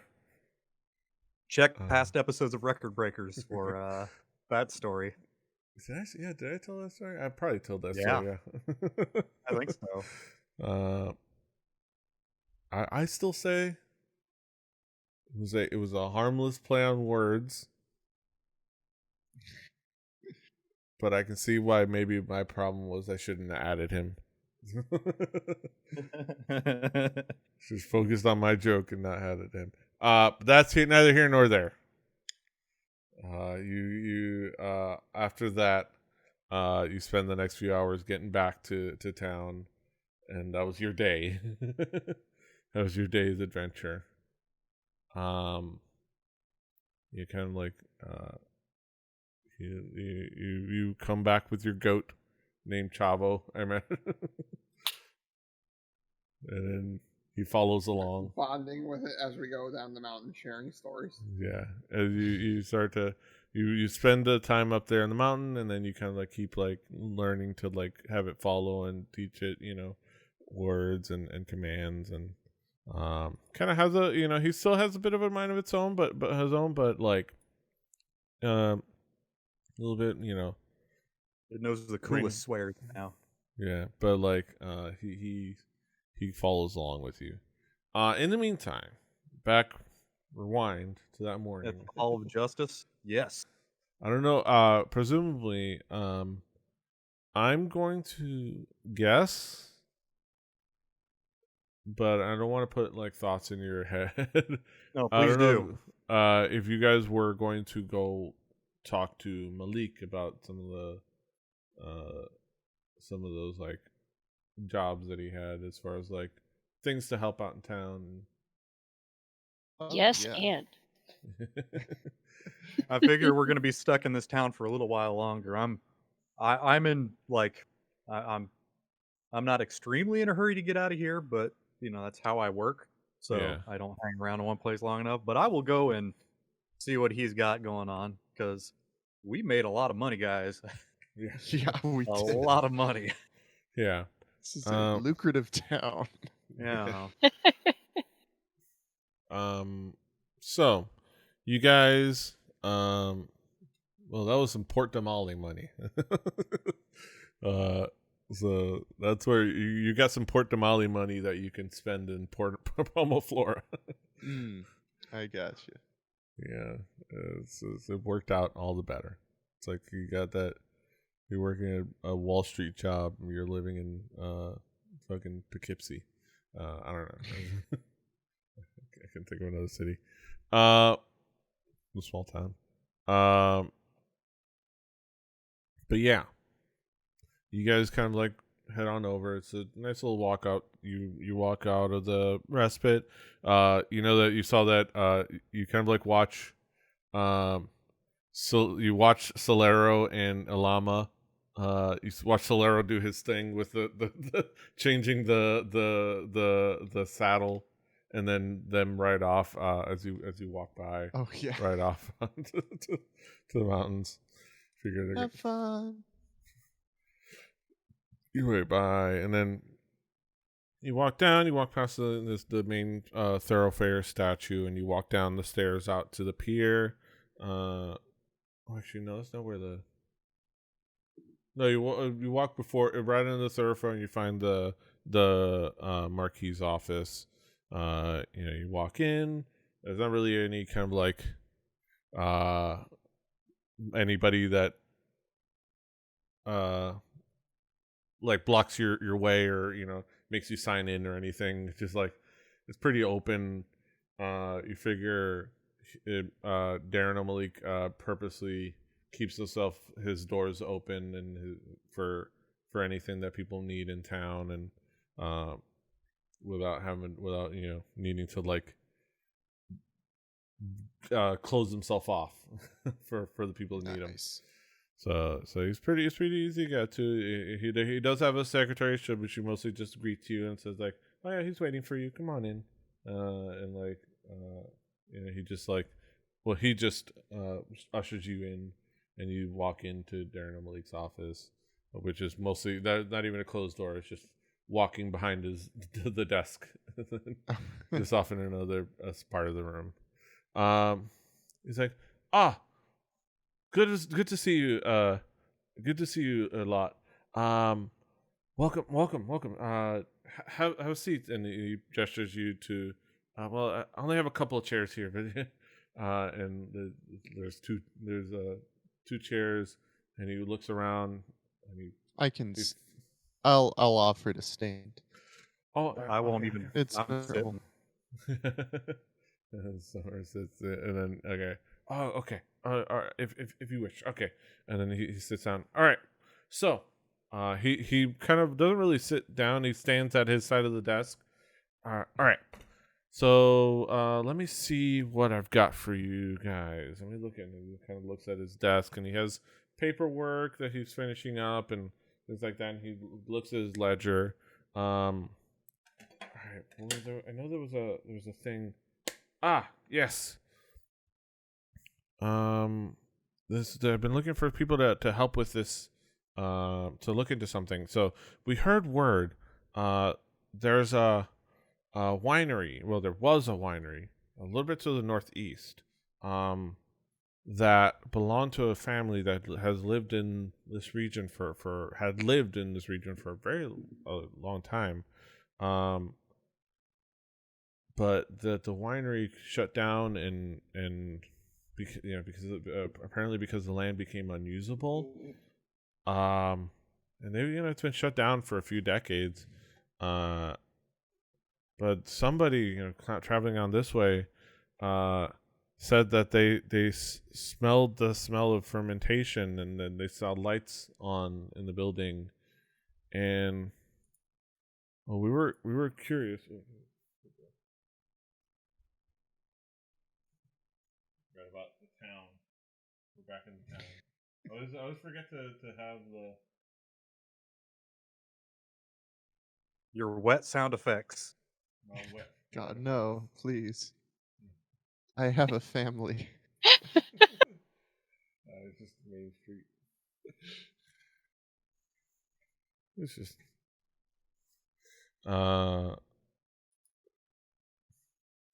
yeah. So it's sat abandoned for about a half a century, but somebody smells that smell of like activity, and they heard some sounds, a little bit confusing. We haven't heard of the family returning, but we need somebody to at least go see what's going on, talk to if they're back, talk to them, see if they need any help, in resetting themselves up, as they kind of we kind of consider the people that run like these that live out in the areas in the outskirts as at least people that we consider our fellow townsfolk, even if they don't live in Palma Flora proper. We do, I feel a sense of responsibility for them. So, I was hoping that you could go and investigate the winery, see what's going on, talk to whoever's there, see if we can get in touch with them. Sure. Yeah. All right. So, let me give you a little bit of a information. So the family that used to live there, the winery. It was the Dragic winery. The Dragic family lived there, and it's been mostly in disuse for like literally a half a century. Anybody that was part of that family has moved away a long time ago. I have some contacts, but nothing solid. So I think I need something solid as to who's there. So there's actually somebody that I would like to introduce you, because that they're also going to be part of this adventure. He's going to be part of this adventure. I think you'll get along with him. He seems a agreeable chap. And then you hear the front door open up, kind of like a slight a thud, and the door open up, and you hear these like what sound like these flat meaty feet go forward into it. It's like, here he is. And then he comes in, and you guys turn around, and you see a very kindly looking Tortle walk up with some like adventuring gear on, with this very odd belt as well, and like this backpack, a bag over a very like ornate bag over his shoulder, a belt with, oddly enough, a belt like this like thick belt that actually has a couple of bottles dangling from it. Like a potion has bottle, a giant M, and it's the color of his bandana. Yes. And it just kind of like saunters, and it's like, it's like, yes, you're here. Come on over here. Stand right there. Team, this is Mortal. These are going to be your most of who's going to be. I did notice Cilero. Cilero must be going off with a llama, like I imagine, right? Yeah, we saw him leaving as we left. They're gonna have they're gonna go rodeo a goat. Yeah. And then am I still hanging out with Berlin? Because you said this. Flash forward to the morning time, right? And then I was You with did Berlin? your thing the day That was before? Oh, okay. Oh, that's right. We slept. Yeah, and then you slept? I've slept since then, you know? Yeah, Forgot. you slept with So you're in the room, you're sitting in one of the chairs, Toby's sitting in the other one, and Lucius is standing, and My legs are you dangling. guys it's like, this is Mortal, this is Summer and Toby and Lucius. Ahoy hoy. Hey man. Ahoy hoy. Ahoy hoy. Yes, name's Mortal. Just came into town. I've come in from a lot of places. I've lived a lot of places, seen a lot of things, but I hatched. I'm gonna say in the swamp, just a bit west east of Felon. But lived a lot of places, been in a lot of names. Tortle life. Yeah, man. Yeah, Tortle life can be shell. Yeah. So where are you guys from? Similar to you. I've been around. Yeah. Mostly around these parts, generally. Yeah. No, the coast people. Yeah, the coast is a great place. I'm from up northwest a little bit, but still Menagerie Coast area. But I think I've been there. What I exit think my you off mom's of? from in there. I think my mom's from up there. From what I remember when I was a kid. I think she said something about that. Yeah. Oh, and you what about you, Lucius, right? Yeah. Yeah, I'm also from the coast. I've spent some time going around as well. Get around from town to town. I'm a real cool head. Making real good bread. Damn it! No, I don't want to. Okay, I wanted to remove. Damn, I can't import a character as the DM. I guess I don't know. I wonder if I can.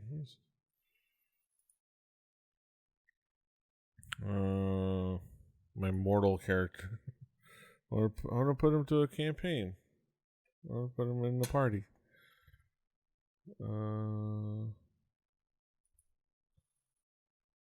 Yeah, if Mortal's down to party, we'll have him.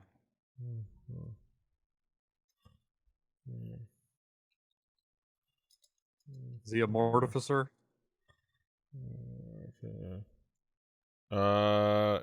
You do see quite a bit of it's like, you just say, so, I'm an artificer by trade.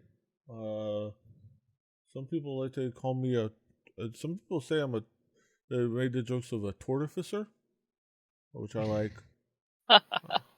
Gotta love. I like that too. Yeah. I make I like to tinker. I like to make potions and things like that, and just like to experiment and study, and it's just it's kind of my calling. And then it's like, oh, and this is I don't know what its name is, but he's gonna be going along with it. And then he points to trailing behind. You see a tiny dragon-like creature. And you see kind of looking around him, eyeing you guys up, his head moving like a kind of like an iguana,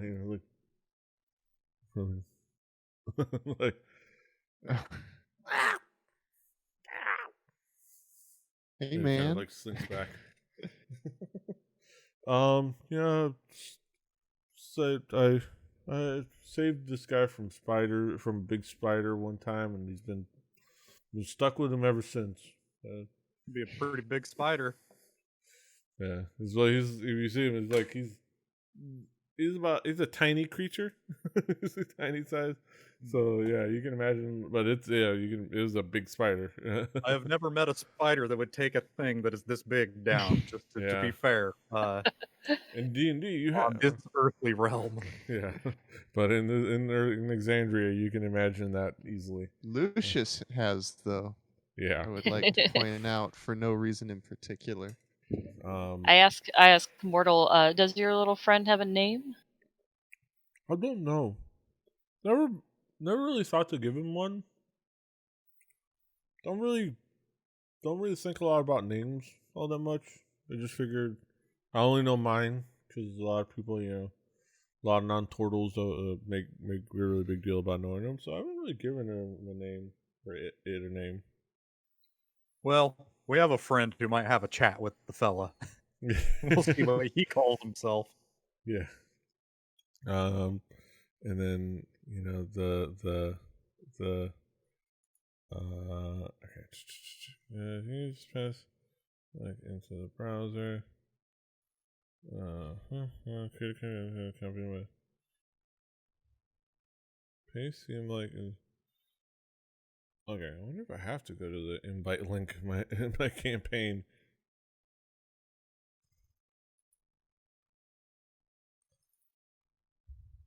Invite link.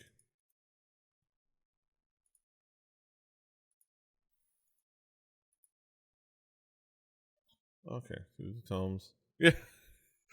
Yeah, I have to go through the invite link and join with this character. Isn't that handy? I'm a player and the dungeon master. Oh, hello, dog. Hello, dog. It's like, Got a I'm face here. full of Merle. Such a beautiful and needy beast. That's right. He just wants to love D&D with us. Yeah. Do hood rat things with a Tortle. Yeah, so you guys are he introduces you meet Mortal, you meet his companion or his tag along. His mag. Yeah. His Pokemon. Yeah. Yeah, and then like he notes it's like he notes Lucius's dress. Many pockets. Like, that's a neat dress, by the way. Oh, thanks. Man. Pockets. That's You gotta so stick your cool. hands in it. Oh yeah. Gotta demonstrate that you have pockets in your dress. And like what you notice is Lucius aims for a part before there were pockets, and then as soon as his hand would go into some pockets, even though you don't see them, there's pockets there, and then he's like he has his hands in those pockets. So it's like, and then as I pull my hand out, I'm munching on some jerky. Yeah, that's right. And I also jerky. Jerky pockets. I'll take some jerky. Thank you. He munches. He like with his beak, like munches on the jerky. Which I think the amount of jerky you probably pocketed was a lot more than what I said earlier. I think you pocketed. I think probably you said like copious, a ton. 40 pounds. It was as much as those pockets would hold. Basically, like I loaded up the seafarer's jacket pockets, and then like I start to walk away, and then I wait a second, turn around, and then just start stuffing the dress pockets as well. Yeah. Potato sack and stuff. Yeah. So you guys have jerky for a good while. It's been it's pretty decent jerky, and it keeps well. So that's good. My pocket jerky is like it's gonna come in handy. We might have to bribe some some other people with other things. Hey, I've had some pocket jerky at Gen Con. Yes. You keep it in your pocket, it gets nice and warm and a little bit soft. Like it's yeah. You pull Yeah. that Ziploc bag Constitute out. a little bit. highlights the flavors a bit more. Right. Oh, all right. So, yeah. So, okay, good. Looks like you guys are getting along great. So, I figure since Cilero is occupied at the moment, you guys can kind of take the day to yourself. And I don't know what plans you had, Mortal. But I imagine you guys are gonna head out in the morning. Yes. Yeah, wait, what Yeah. time of the day is it right now when we meet It's Mortal? just you just met Mortal. It's like early morning, like like Drew was woken up at like I would say the scientific term I believe is ass crack of dawn. Mm, Uh, I've heard this term, yes. um, and then it took him like say an hour or so to like get set up with those horses. So in a few minutes after that, you guys walk down and walk out. So you guys were not too far back up, but because you guys slept so much that you guys just kind of like woke up super early. Yeah. It's one of those like it's just one of those sleeps that you like slept. You got in early in the night and then you just woke up early. But Yeah, the morning sounds good. We can Nice. boogie. Yeah. Give us time to get anything we haven't figured out that we need, and Yeah. also we gotta go find our goat herder. Yes. So and then so what do you guys do for the day? Mortals just follow along. I buy a flask of oil. Yes. That's, I would also like to purchase a few things. Yeah, so you guys you can go to what name did I give her? I think it was Elisa. Elisa's Goods and Greats. For she's gonna have like a lot of she's well stocked in like a lot of the standard goods, so you can get some of that stuff from her. So you wanted a flask oil, which shouldn't be too much. A flask of oil. I'm sure it's Oil like a flask. copper or something. Yeah, something like I'd say it's like a silver piece for one for a Okay. flask of oil. Whale oil. Yeah, I guess silver piece for one, and they have Elisa's like, oh, we have a few in stock, so if you need a couple, let me know. Okay.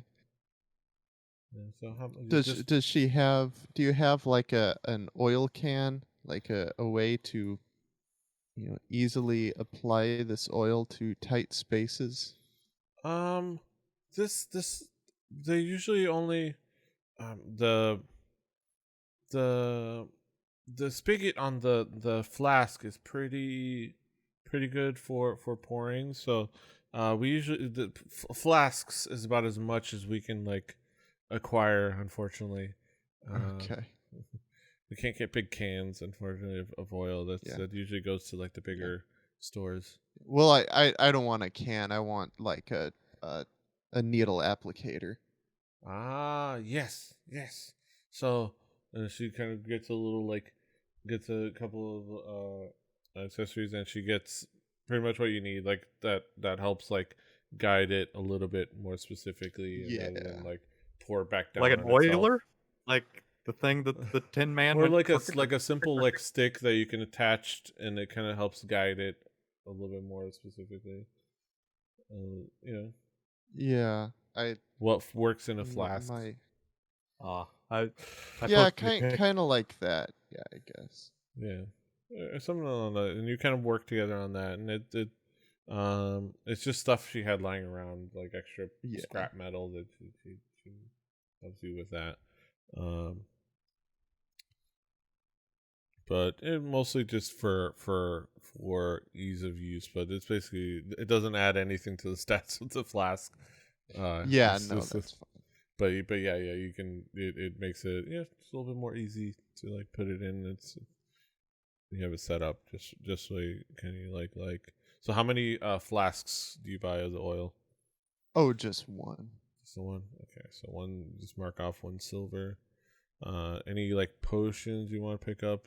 She's got a few potions. I would say she has a lot of what you common potions.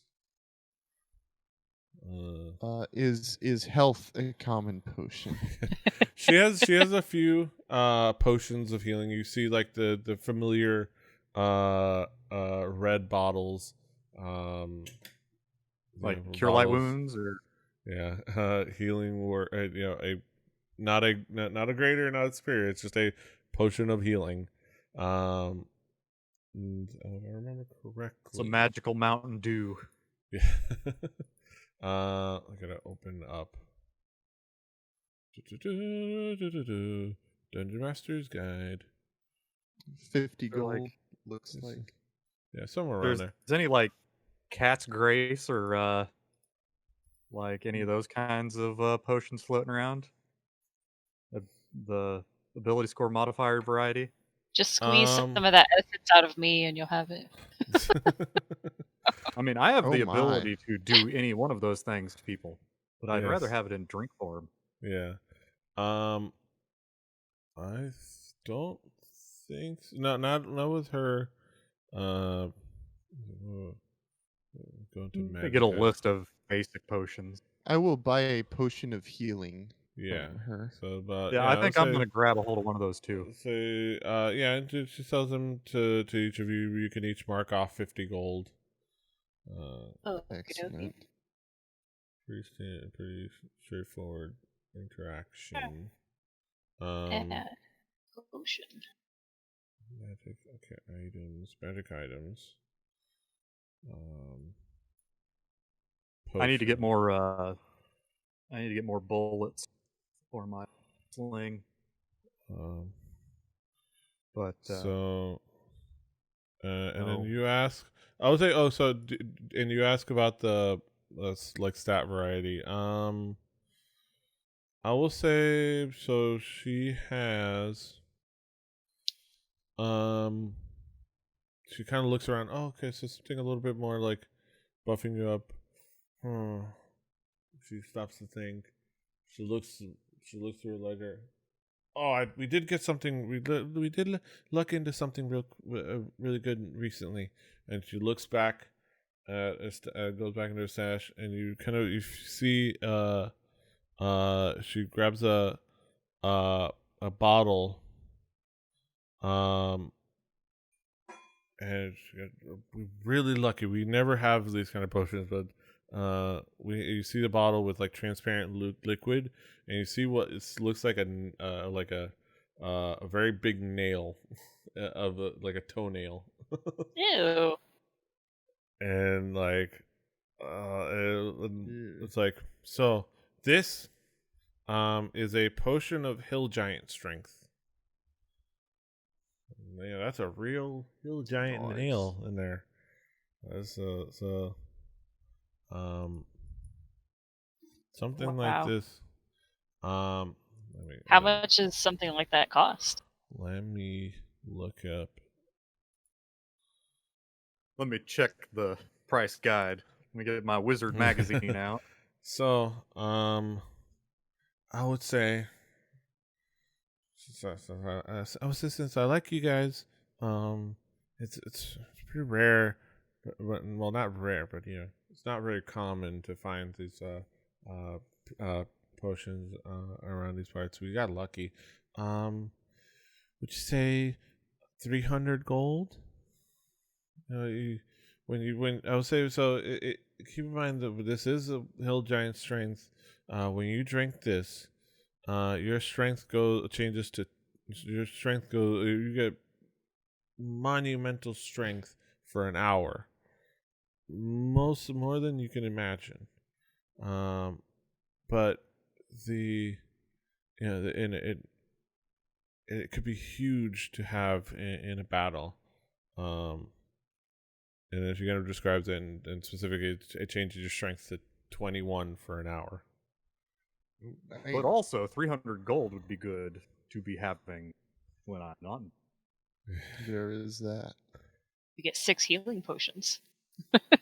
I will let you guys know.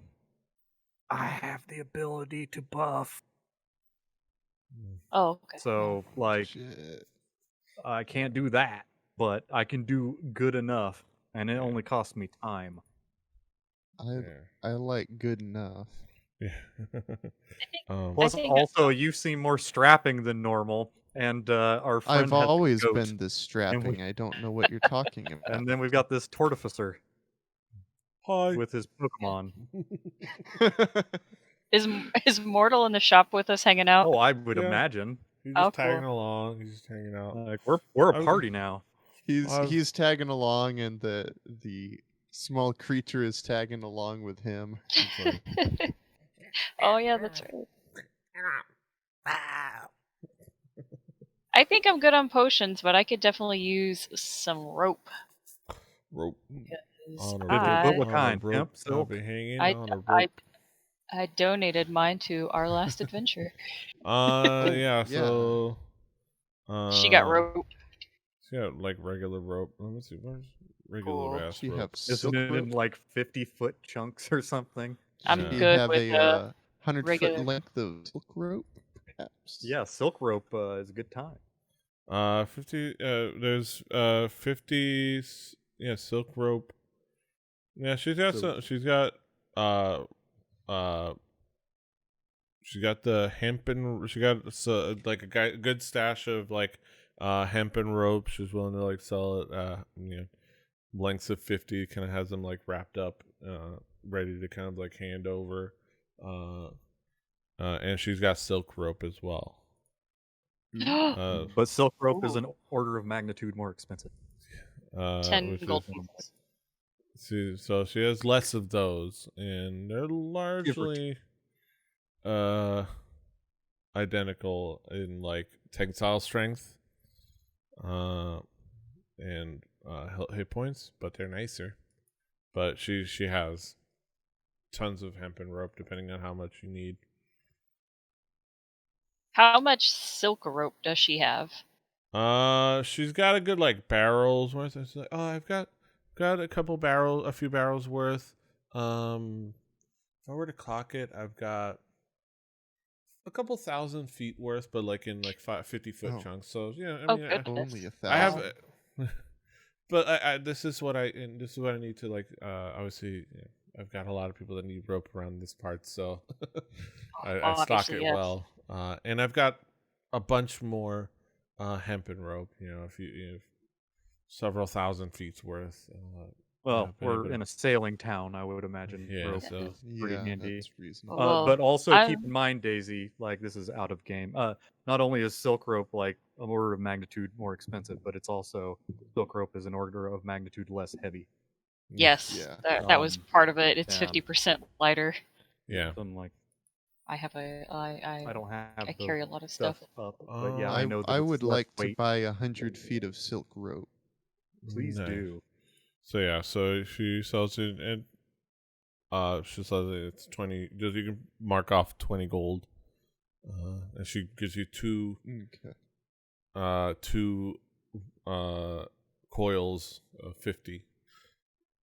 Nice.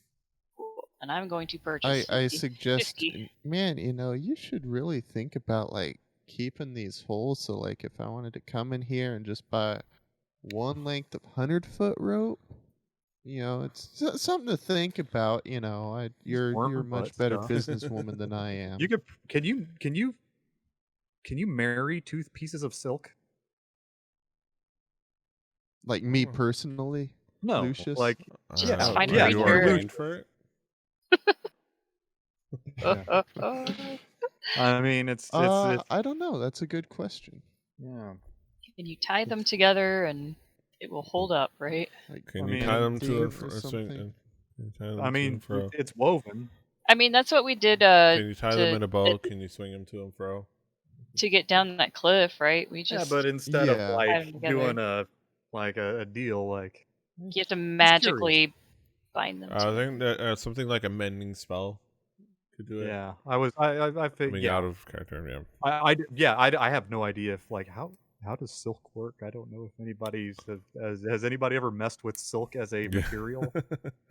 So But yeah, yeah. anybody else? Also, okay, I get to use these. Actually, yeah. She goes, you wanted custom cut? Okay, I'll get this. Okay, let me. And then she comes back and she was like, okay, so 100 feet, right? Yes. Okay. 96, 97, 98, 100. Okay, snip. So coils them up. It's like, here. Oh, thank you. There you go. And then you hand over the 20 gold. Excellent. So anybody else getting anything else from Elisa? Does she have a small mirror? Let's see. A mirror. What are you doing? Steel Did she also mirror. have some razor blades and maybe a piece of straw? You know, I gotta get that brush in certain spots. You know, I gotta look at it and make sure I can Yeah, get all. your parts right. Pretty. Yeah. I have a couple. They're pretty useful for especially looking under things and grooming yourself. Yeah. So I've got a couple of steel mirrors. That you can purchase. Just 5 gold pieces each. All right, I will take one. Yes. So use tip mark off 5 gold and add a steel mirror to your inventory. These are all things you can find. Does she have a journal? Journal. Some type What, a of like book? little Like Bound parchment. because now that I understand, you know, my enemies better and some of the pressure points, I feel like I need to log that information for my own knowledge, you know.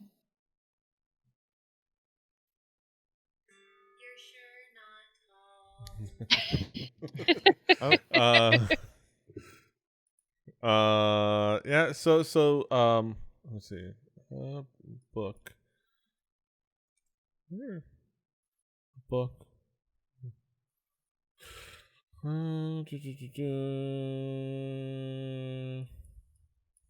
Paper. I would say so she definitely has like parchment papers and sheets. So she can make you a book. And just bind it real quick. You know, just like a like very like loose, like just like maybe a Or how would you bind it? Or she can give you paper, or how would they bind it in D&D world? Punch holes on the side and then string. Yeah. I Like mean, they the- have bound books. We've something through carried it. bound books. Yeah, like, that's you true. can get a book.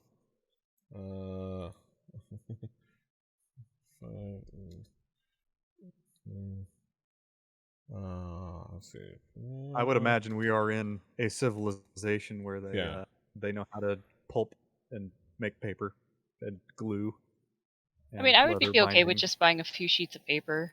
So she has, I would say, for like, yeah, so she has a few like sets of bound books and mostly it's the cost of like the I would say 50 sheets of paper with a little bit of labor. So like 50, Yeah, books are expensive, but like it's 50. So a sheet of paper is 2 silver pieces. 5 would be 10 silver. That's a gold. So 10 gold? no, a gold. Oh yeah, and then times 10 would be 10 gold. And then I would say it's like 15 gold for all of it, for having it just a 50 sheet bound set of papers that you can like take around with you, and then like How thick is that? How heavy is that? Like, it's not too heavy. okay. I don't. It's pretty light. Paper for it's not big sheets, not like humongous sheets, but it's like a Yeah. College rule. And then Oh, A3. please. and then you have A3 your or nothing. and then ink, Yep, that's gonna be the next question. and then an ink pen. In a while. So an ink pen is just like, if you need an ink pen, she has one for a couple copper pieces. Yes, please. So ink That. an ink pen, and then an ink pen is just a couple copper pieces, but a bottle of ink, that's where the cost comes in, because that's just a little piece of wood. A bottle of ink is 10 gold. So that's about an ounce. Okay. So we want to mark that off. So total, it's like 15 gold, 25 gold with a couple of copper pieces. Okay. Petey, is there anything weird in this store? So so as you're kind of having the conversation, give an investigation check. Yeah. I'm doing it from another page, not from Fantasy Grounds. I need to figure out where You can do it in D&D Beyond. Yeah, let me go. I just need to figure out where it's at. I need to figure out what I want to make sure that I'm doing this correctly. There it is. Okay. Investigation. So the third 19. No, 19. Because I have a +6. So you see some nice options here and there. You see you pass by that puppet from back in the day. Yeah. And then let me see. This will be fun. You see the puppet. You notice a ring catches your attention. It's very odd, like ring. That it seems to have a pink fist as for its jewel. It looks like a pink, and then it has like hands imprinted, like carved into the like around it. It kind of gets small, obviously on the underside, but on the sides, you see some hands. Is it? Oh yes. So that is the ring of gestures. That is you can wear that ring, and while wearing that ring, you can cast the minor illusion to enlarge, reduce, or change the color of the hand wearing the ring or any of its fingers. In addition, sold. How much? Oh, sorry. In addition, whenever you make a gesture with the hand wearing the ring, the pink gemstone moves to mimic the gesture and remains that way until you make a new one. As someone who gestures a lot vulgarly, like what's the damage? 50 gold will cover it. Sold. Yeah. So you can mark off 50 gold. Nice. There we go. I got a ring. Please remember the ring of gestures. Yeah, it looks. Let me get the high res flat of this, so I can put it into the Discord. So then this will be the last couple of things before we wrap up, because that was the double clicks. But I want to flip people off in Periwinkle. Let me. Ring of gestures. I I want to make colors that are unnatural in nature with my hand.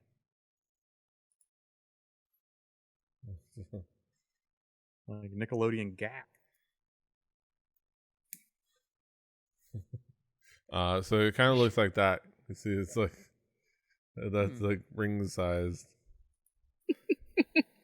Got some gestures on there. That's right. And then so you got that. And something. Wondrous item. This one. It's like.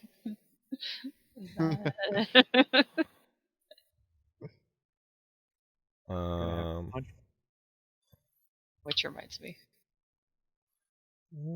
So let's see. Oh, actually, this one might be neat. So I see a CES 2015 of a ring gesture control device. Not at all what I'm looking at.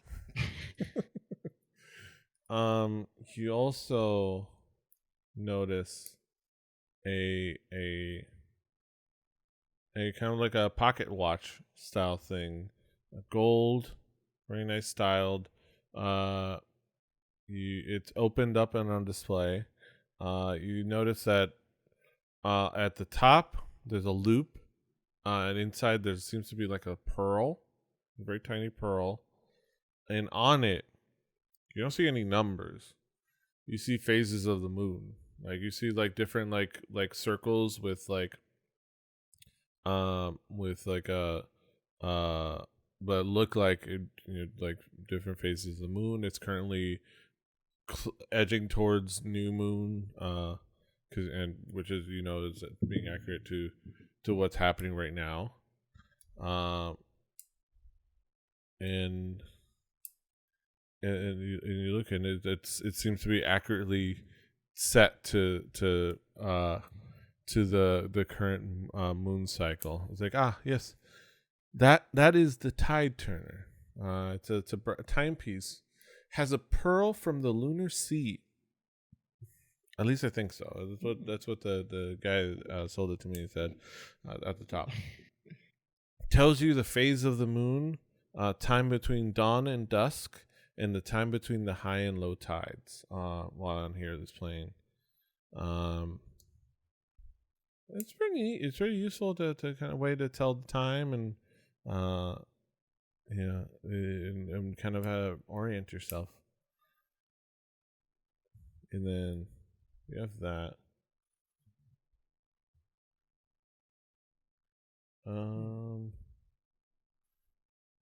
Let's see. And then you kind of like you notice that one, and then as you ponder that one, you also notice an odd potion in the potion section as well. It's kind of like a square bottle that kind of tapers in, and inside what it looks like a very like aquamarine liquid with a lot of fizz in it.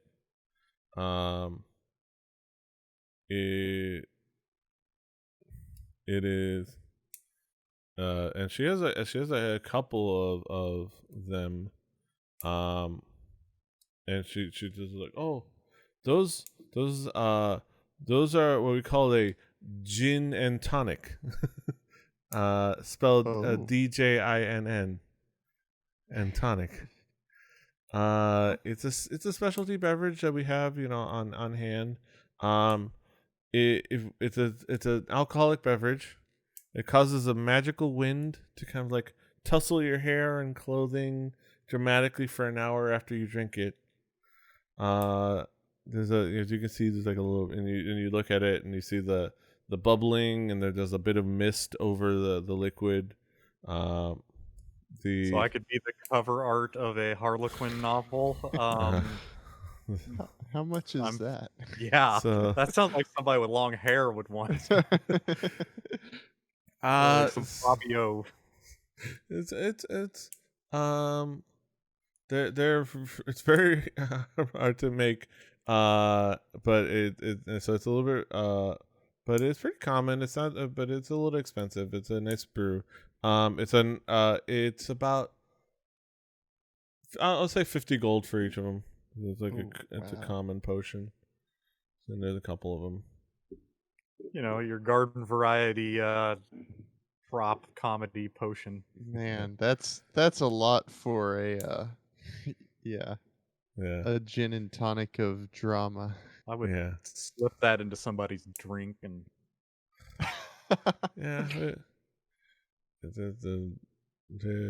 you'd be surprised who the clientele that would love one of these. And then aside from that, that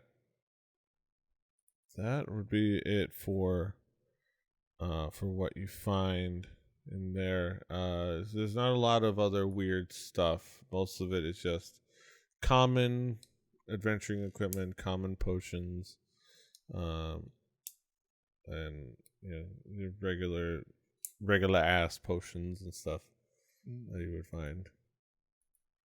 Does she have some regular ass reusable bags, like some potato sacks for sale?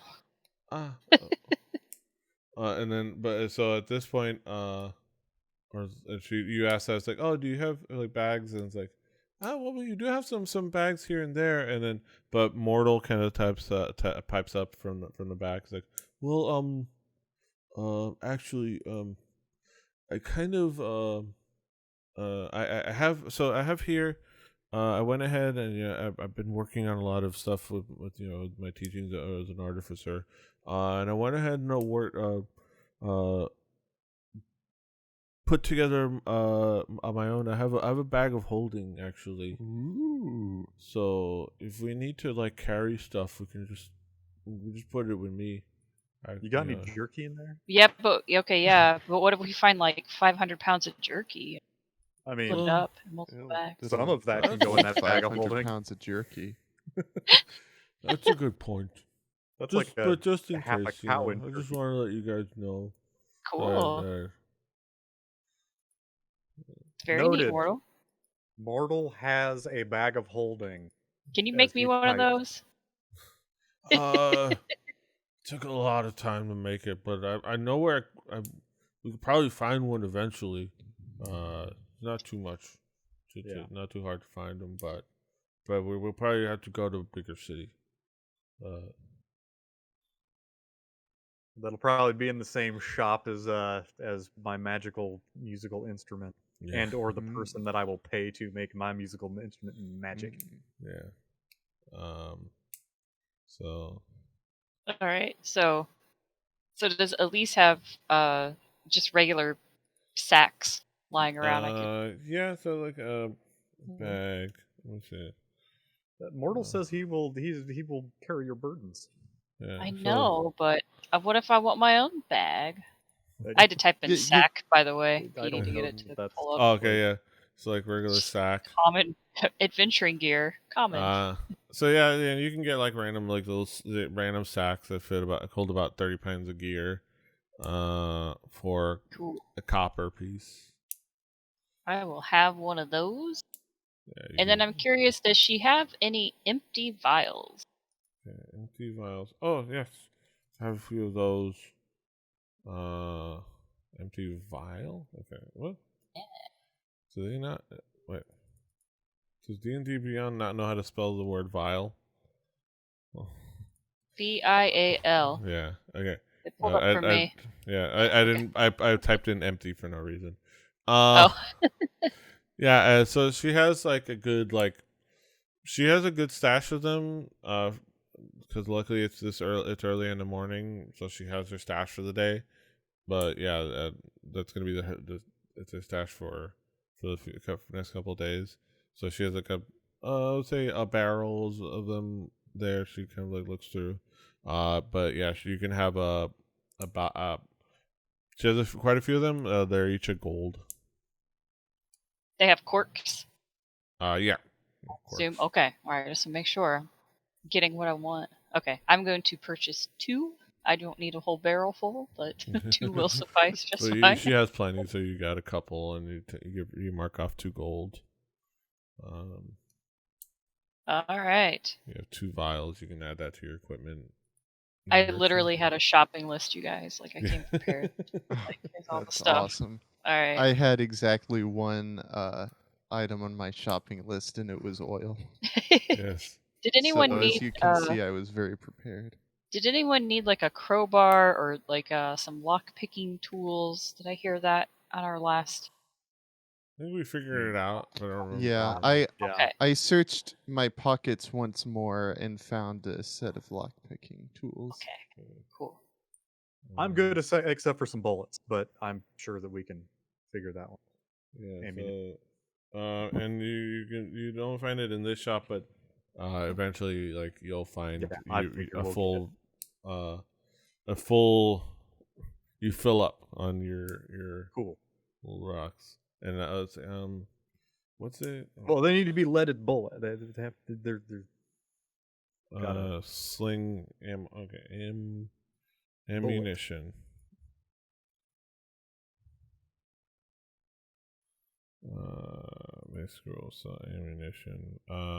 Sling bullets. Yeah. How many did you need? I mean, I probably need about 20. Okay, and because they're like 4 copper pieces each. Yeah. Oh no, 4 copper pieces for a complement of 20. So yeah, just 4 copper pieces. Yeah. Thank you. Thank you for your business. And then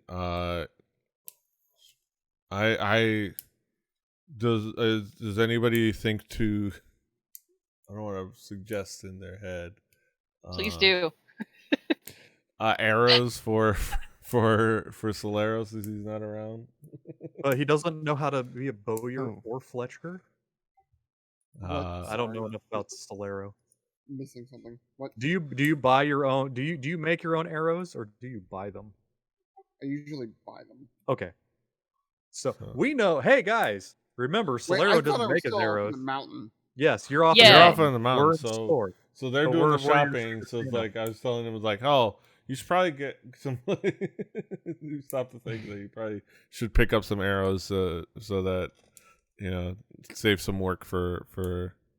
How fat's your quiver? How many do you need to get back up to full? It's kind of a personal question. Because we certainly would have had this discussion. Oh shit! I need to bring up because I don't think that I have my current count in here. It's in the other one. I'll make note of it. You say you get you get a complement of 20 of them for like a gold. And that's enough to like get them stocked up. 20 is what it is. Yeah. Yeah. And you shot quite a few arrows, so it's easy to like with a gold piece you get like a whole fresh quiver, and you have it ready. Hey, Mortal. None of us have a bow. Can you stuff these in there? Oh yeah. You just kind of like tucks the Mary Poppins. It's wrapped up the with the cloth wrap that they're put in, and just kind of like like it kind of gets tucked into the bag of holding. Done. And then what does Mortal need anything? Some Tortle wax. Let's see. Yeah, I think he wants watermelon.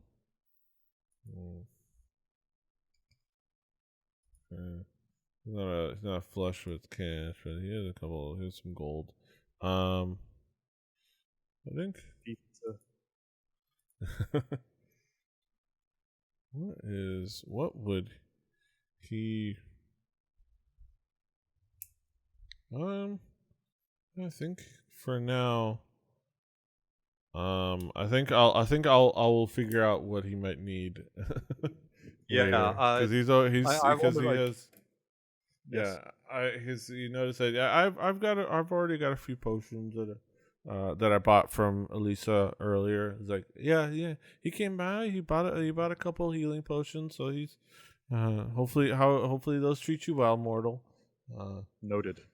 Mortal has potions. Yeah. Did Cilero have anything else on his shopping list that he definitely gave us beforehand along the proper reimbursement? All I would need is arrows at this point. Okay. Just need What arrows. about rope? Because you sacrificed your rope. Would you like more?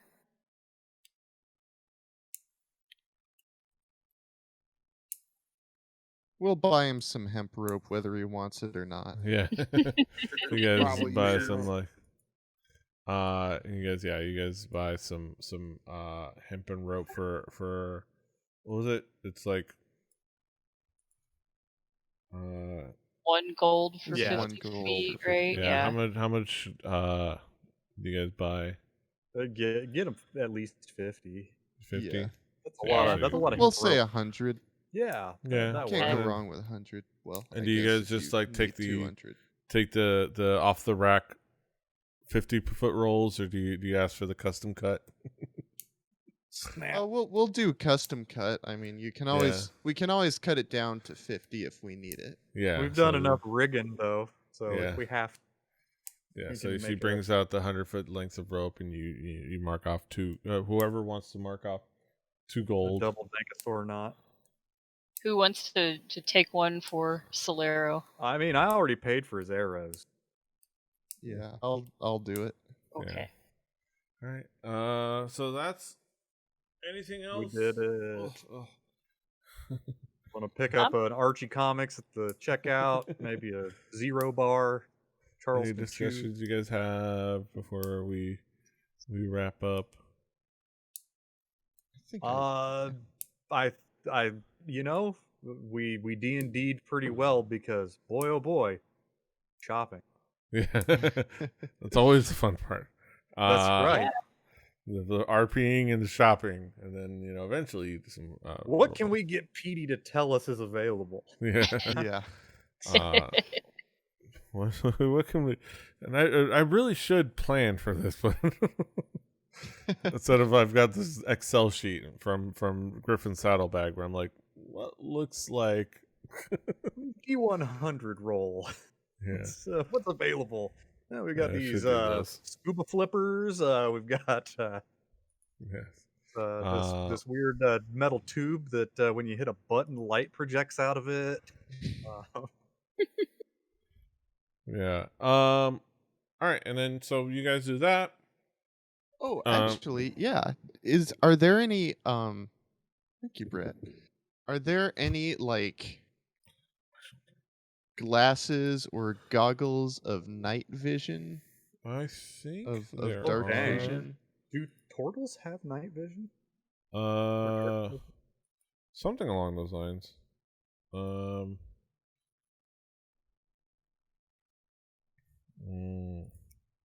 So glasses. I saw something. Refer to the spreadsheet. Yes.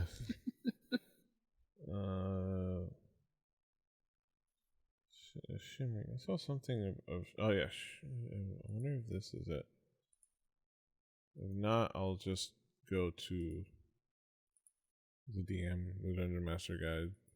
But did you decide if you want the Tide Turner? If you wanted it, would be the little pocket watch. It'd be like 60 gold. If you wanted it. I'm cool. Maybe next time. I'm already pretty well in tune with the phases of the moon. So and then one of the things you notice you notice going back and look what seemed to not be particularly notable before, but when he said glasses, you did notice some glasses. They didn't look particularly special. You saw some glasses that were like round rim with like a hook for behind the ear. It's like, well, and you kind of point those out and you say, oh, there's these. And then you go over to look at them, and Lily says, "Oh, those are the shimmering spectacles. So when you wear these, well, let me show you." And then she puts them on. And she quickly looks away. And she looks forward, and there's a bright light that anybody within a 5-foot radius, like, it gets illuminated with a bright light, and it obscures her eyes with the white, the anime white eyes. Interesting. And let's see, I could go back to this treasure. So is it lighting us up, or is it? It's like a bright light. It's creating bright light. Yeah. Oh, okay. Like creating a 5-foot radius of bright light. So I'd say, like, these are just some nice spectacles that could become useful in certain, like, dark situations. I'd say that put the cost about 70 gold. Oh no.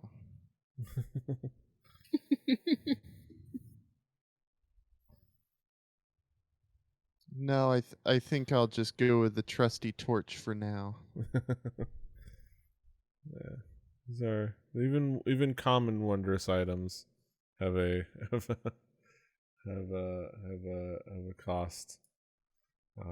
5 feet, really? Just. But it's like a bright light, but for like a 5-foot radius.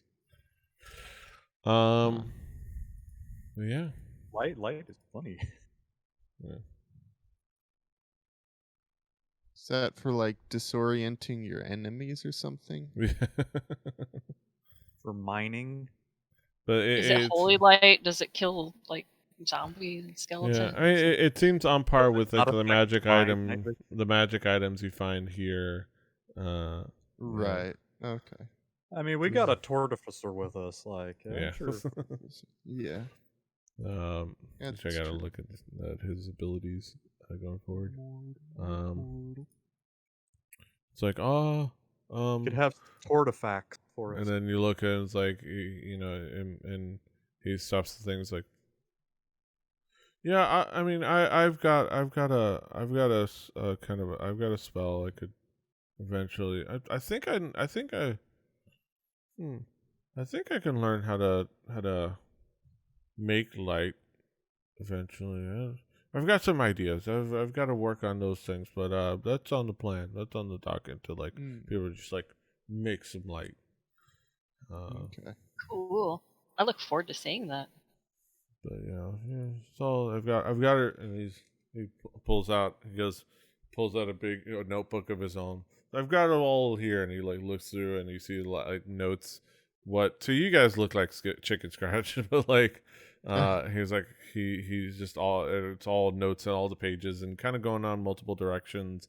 And you guys definitely can't read it, unless somebody knows Aquan. which is, but you guys don't know what it is. But it is it's his writing and his notes. But there's a ton of it, and he's working on a lot of stuff. So yeah, I'm working on stuff, and he puts it back in. So yeah, so presumably that is what you guys do. Nice little shopping adventure, nice little hangout time. We'll call it with that.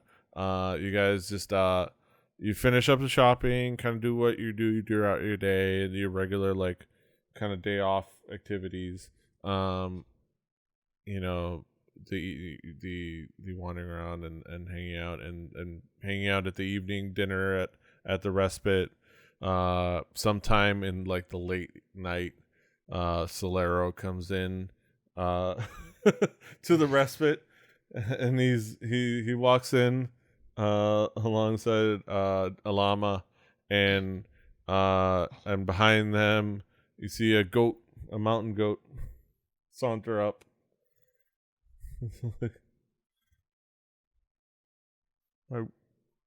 Oh, that's cute goat. I kind of look at Tobold and say, "Are we still communing with nature?" I don't commune with nature with the same nature that you commune, but I'm telling you, I'm seeing it as well. Okay. Yeah. We've got a goat. And Cilero, you walk into Respite and you see the party, and then alongside them you see a Tortle. We've also got Tortle.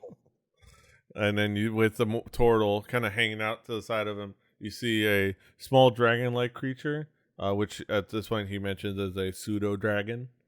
So if you look up a pseudo dragon, is what he had alongside him. So he's like, he kind of his brief introductions. He's like, oh, this is the motley crew is getting bigger. We've got ourselves a teacup dragon. Exactly. Oh, that's so cute. Yeah. A pseudo I know, dragon. goats. But yeah, so that's you're starting to build your little family of Who's weirdos. gonna die first? Yeah. Aw. Yeah. That's the one I chose. Yes. So I that's a mean- desert. I think he's more of a coastal pseudo dragon. Well, no, that's probably I'd say that's probably what he found, he or into maybe like a bottles of forest. Courvoisier. Yeah. A little pseudo dragon. But yeah. So you have your little family starting to grow of weirdos. And you have your evening as you start to get ready to see what's going on at the Dragich Winery. But that'll be the next adventure going Find forward. some fermented stink, everybody. Better have a bunch of rope. Yes. But yeah, that's it for another adventure of D&D. Another episode of Through the Tomes. We're not too late. Thank you for hanging out with us. Thank you for sticking with us. Thank you for hanging out the channel. Be sure to follow us on Twitch and on YouTube. Trying to catch back up with episodes, but with the issues of like what Streamlabs OBS was doing with recording. This involves a couple extra steps, especially on top of everything. So, but I'll get everything up. It should have to like edit 2 videos together and something. But look forward to that. I'll have everything up on YouTube, and once again, I'll try to get everything podcast ready so that people can binge podcast form of Through the Tomes, and join us with this like less polished version of a D&D adventure, but hopefully a nice little homey experience, and hope you guys enjoy. Be sure to hang out with us here on Twitch. Every week we do D&D on Tuesdays, Record Breakers on Wednesdays, Space Trucking on Thursdays, as we're doing No Man's Sky over there on the Space Trucking adventure. We got Dankosaurs. We got yeah. Sauron's other eye. We got Dankosaur poops. Diggity Dankosaurs. Yeah, and Daggity what's the other one? Dunkosaurs. Doggity Daggity Dunkosaur. Dunkosaur. Or Daggity Dunkosaur, yeah. So look out for that. Follow the respective channels. Like, share, subscribe on YouTube. Do all the things. Until next time, don't forget to love each other. Hasta los huevos. Tulu. Bye. Hashtag find Luke. Yes.